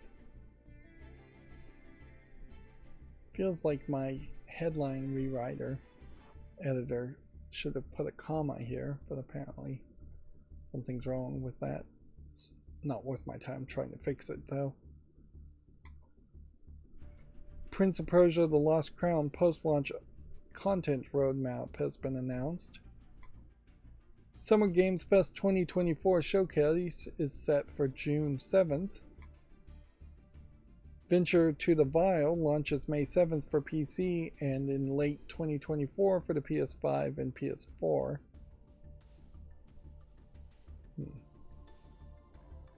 This apparently is some kind of Metroidvania game. There is a lot of Metroidvania games I'd like to play and get around to playing and haven't gotten around to playing. Most of them not really what I'm looking for. Terra Memoria launches March 27th. Although in all fairness, there's just a lot of games overall that I haven't gotten around to playing.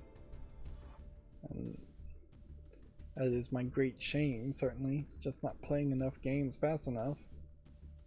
and them making too many games. Crypt of the Necrodancer DLC Synchrony now available for the PS4, Switch, and PC.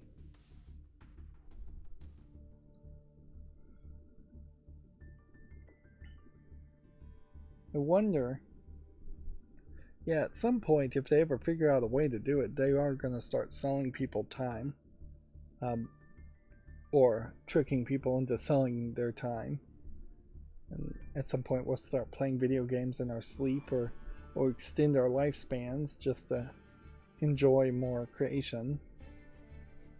But until then, we need curators and critics to help us decide what's worth spending our time on and what isn't. PlayStation Plus game catalog and classics catalog lineup for March 2024 has been announced. Multiversus launches May 28th. Final Fantasy XVI for PC is in the final stages of optimization and a demo is planned before release. Totally misread that one. Phoenix and Gayer Studio announced a free-to-play titles Boomer Road, Not To Lot, and Dronko Wonko for PC. Interesting to announce 3 different games at the same time. And it doesn't seem like they have links to any of them.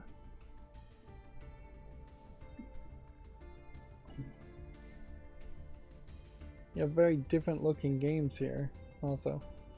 I feel like this is probably what we're going to start seeing though, is more and more small collaborations of companies releasing and announcing games as their own directs instead of even being on Nintendo Directs or PlayStation Directs or Xbox Directs.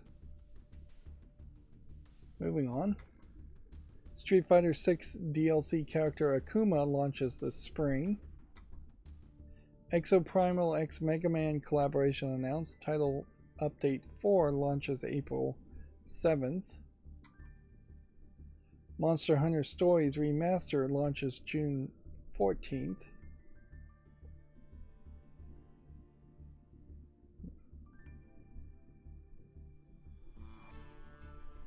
Yeah. Should make a YouTube short around this, but I'm not sure this is really the kind of game I'd want to play. Monster Hunter Stories 2 Wings of Ruin is coming to the PS4 on June 14th.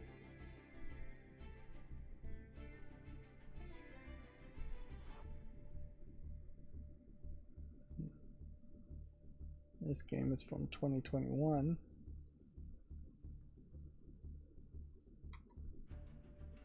Ghost Trick Phantom Detective Remaster is coming to iOS and Android on March 28th. I believe this game had already come to PC. It was originally a 3DS game.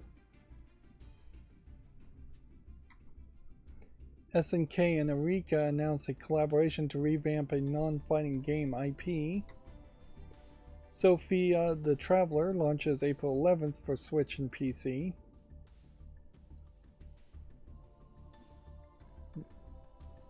This is a hidden object point and click game, which normally I would say no to, but they did bother to put out a press release. Monster Hunter World shipments and digital sales topped 25 million. AAA game studio Empty Vessel announces establishment developing an immersive shooter, which that's kind of an old phrase at this point and I don't think means too much of anything. Top Spin 2K25 launches April 26 for PS4 and 5, Xbox One and Series and PC. You have completely different covers for what look like different platforms.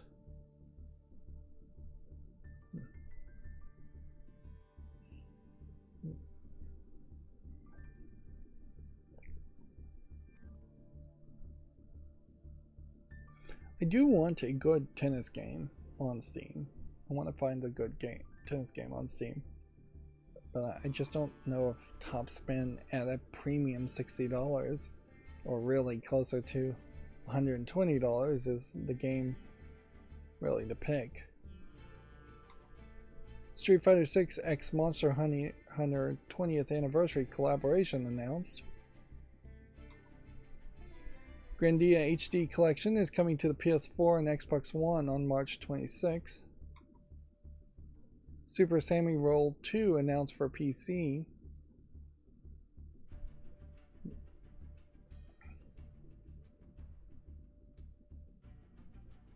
This is a, I guess, kind of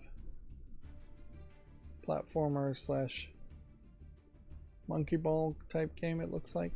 We'll put it on the wish list.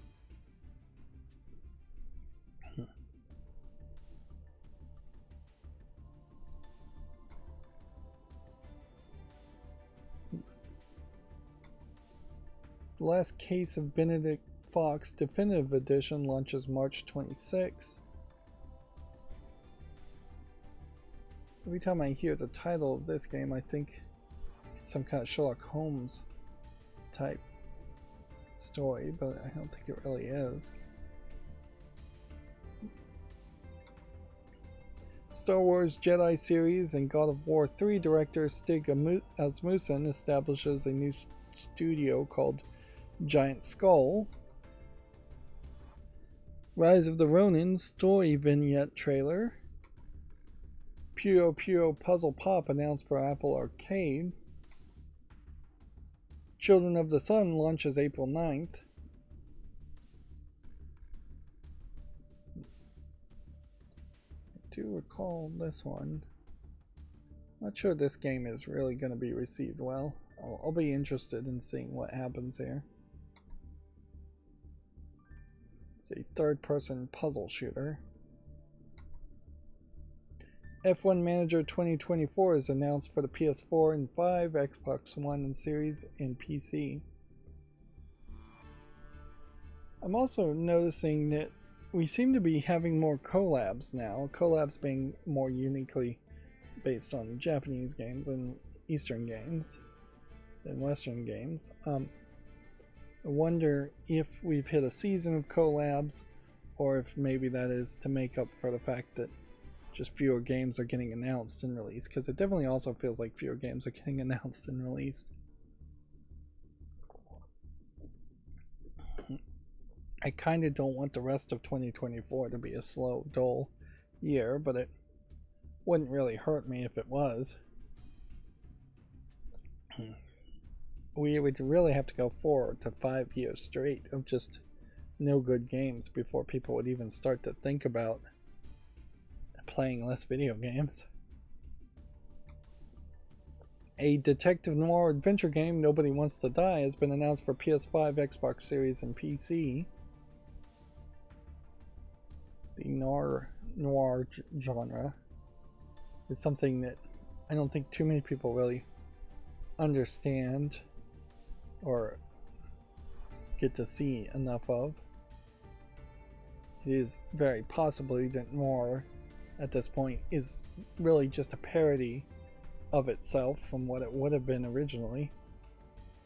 And actual noir movies from decades previous are pretty inaccessible and hard to sit through. The System Shock remake for the PS4 and 5, Xbox One and Series launches May 21st.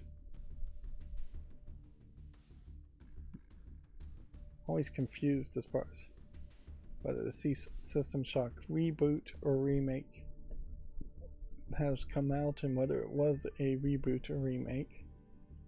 I think it bounced around, trying to figure out whether it should have been a reboot or remake, and had inconsistent messaging, I think in part because of that.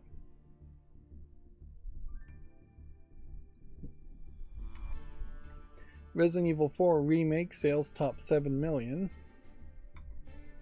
Famitsu review scores for issue 1841. They give Contra Operation Galuga a 30 out of 40, and Lisa Definitive Edition a 29 out of 40. Both fairly low scores. Not a lot of games coming out being reviewed this week either.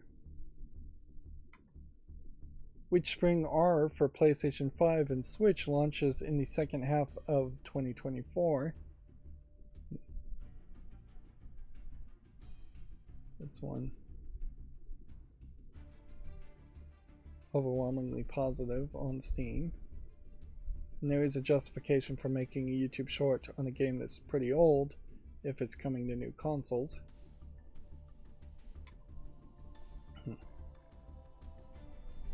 Okay, so after that manual adjustment, that was all the Gematsu articles. So let's just go through the GameDeveloper.com headlines and then we will be done for today. Here we go. Keywords tried to make a game using Gen AI but said the tech was unable to replace talent. The best results and quality needed can only be achieved by experts in their field utilizing Gen AI as a new powerful tool in their creative process. Now, inherently, I don't think Keywords is actually a video game developer.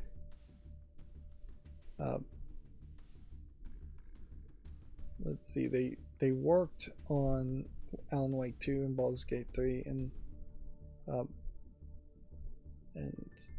I don't know in what way did they really work with these games. Keywords tried to make a 2D video game solely on generative AI tools and technology. The R&D initiative was dubbed Project Ava and saw a team initially from Electronic Square Malta evaluate and leverage over 400 unnamed tools to understand how it might augment game development. As detailed in the company's latest fiscal report, however, the project ultimately proved that while some generative AI tools might simplify or accelerate certain processes, they are currently unable to replace talent. Over the 6-month process, the team shared their findings across the group, highlighting where Gen AI has the potential to augment the game development process and where it lags behind. Even doing this experiment arguably is not moral, and we're going to make a moral argument here, which means basically an opinionated argument from me, because CEOs don't care. They will gladly fire everybody and then say the company can just use Gen AI or AI to generate things well before that's actually true, and then they will just eventually, after months of struggle, replace the AI with cheaper, lower paid new employees. So there's a dishonesty certainly amongst why a CEO might lay off people in the first place, which is mostly they want to keep pay down. They want to lay off people and hire new, cheaper, younger people that can be exploited more. And this is where unions would be very helpful to prevent those kinds of layoffs. And they're going to simply use AI as an excuse. We definitely are not at the point, from anything I've seen, where AI can actually help you in any consistent manner. Even the Project Sora that can make video clips takes, I think, about 8 hours to make 7 seconds of video clips. It's just not attainable to really do that. Most AI has major noticeable problems, and there's huge backlash if you do try to use AI. Now, I say this experiment in itself is immoral because they just shouldn't have tried it. It is also suspect because the people doing the experiment almost certainly don't want to see themselves laid off or replaced, or their friends laid off or replaced. So they were almost certainly, at least subconsciously, going to tank the results and make it look as negative as possible. Whereas an AI might go in the other way and sell itself as being way more capable than it really can be. And that there really is just not going to be any true reporting from an unbiased source either directions. At some point in the future, yes, AI will make everything, and you'll just have a holodeck you can talk to, and it'll create entire forests and entire cities and villages with people walking around. And at that point, the hope is that we will be post-capitalism, and everybody will just be on some UBI type plan, and then nobody is going to have to work to have their needs, their food, their shelter, their clothing supplied through labor and work. But we're not anywhere close to that yet, so AI is going to have the brakes put on it for probably a long time. At some point, the idea of it being unpatriotic, regardless of what country you're from, to lay off people and replace them with computers and non-human AI is going to have to be pressed, or a massive amount of tax is going to be put on AI, which that works fine too. If you just start taxing every single company up the wazoo for using AI, and then that just pays for social services, that might be a solution too. But we kind of have to discuss and find these solutions to automation before automation in any form is allowed to happen. And Keywords definitely feels like they're being a little slimy here, trying to set the stage for a report that some years down the line to say that AI will be viable. But right now I think Keywords themselves are in danger of losing business if they say AI would work.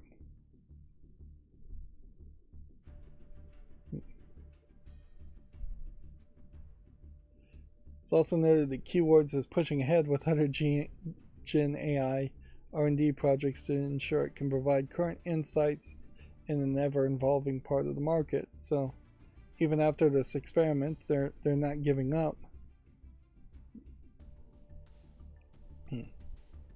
Keywords made headlines last month after failing to credit some translators in the work on Ubisoft's Skull and Bones.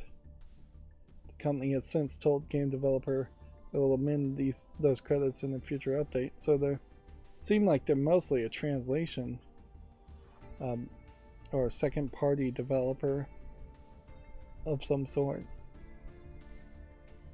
And that's certainly where it's going to be hidden, is that you'll have second-party developers that go uncredited, unnamed, replacing first-party developers at companies like Ubisoft or Nintendo. The vast majority of games, I think, from Nintendo are mostly developed by second-party developers. Yeah. Moving on. Playdate games can now be written in Swift. Pokemon Works subsidiary has launched within the Diamond Pearl remake developers. Backpack Battles sells 100,000 units 2 days after its early access launch. Former Star Wars Jedi director unveils a new single-player game studio, Giant Skull. Starbreeze ousts CEO Tobias Sorgen with Payday 3 in dire straits. id Software, Naughty Dog, and Activision veterans form a AAA studio called Empty Vessel. Monster Hunter World tops 25 million sales to cement a record-breaking status at Capcom. It launched 6 years ago and has now become the best-selling Capcom title in history.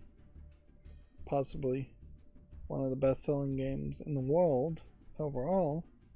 Although it's kind of hard to tell, since Nintendo doesn't really provide numbers and a lot of other companies don't provide numbers. Battlefield creative director Craig Morrison quietly departs EA for a new studio. Moon Studios' Ori franchise has sold 10 million copies. WB's Multiversus makes it official. Unreal Engine 5 powered return in May. The Super Mario Bros. Movie made a bunch of money, so Nintendo is making another. Alright, and that's going to be it for this show. As always, I ask you to like, share, subscribe, comment, and watch every second of my videos. Thanks for watching.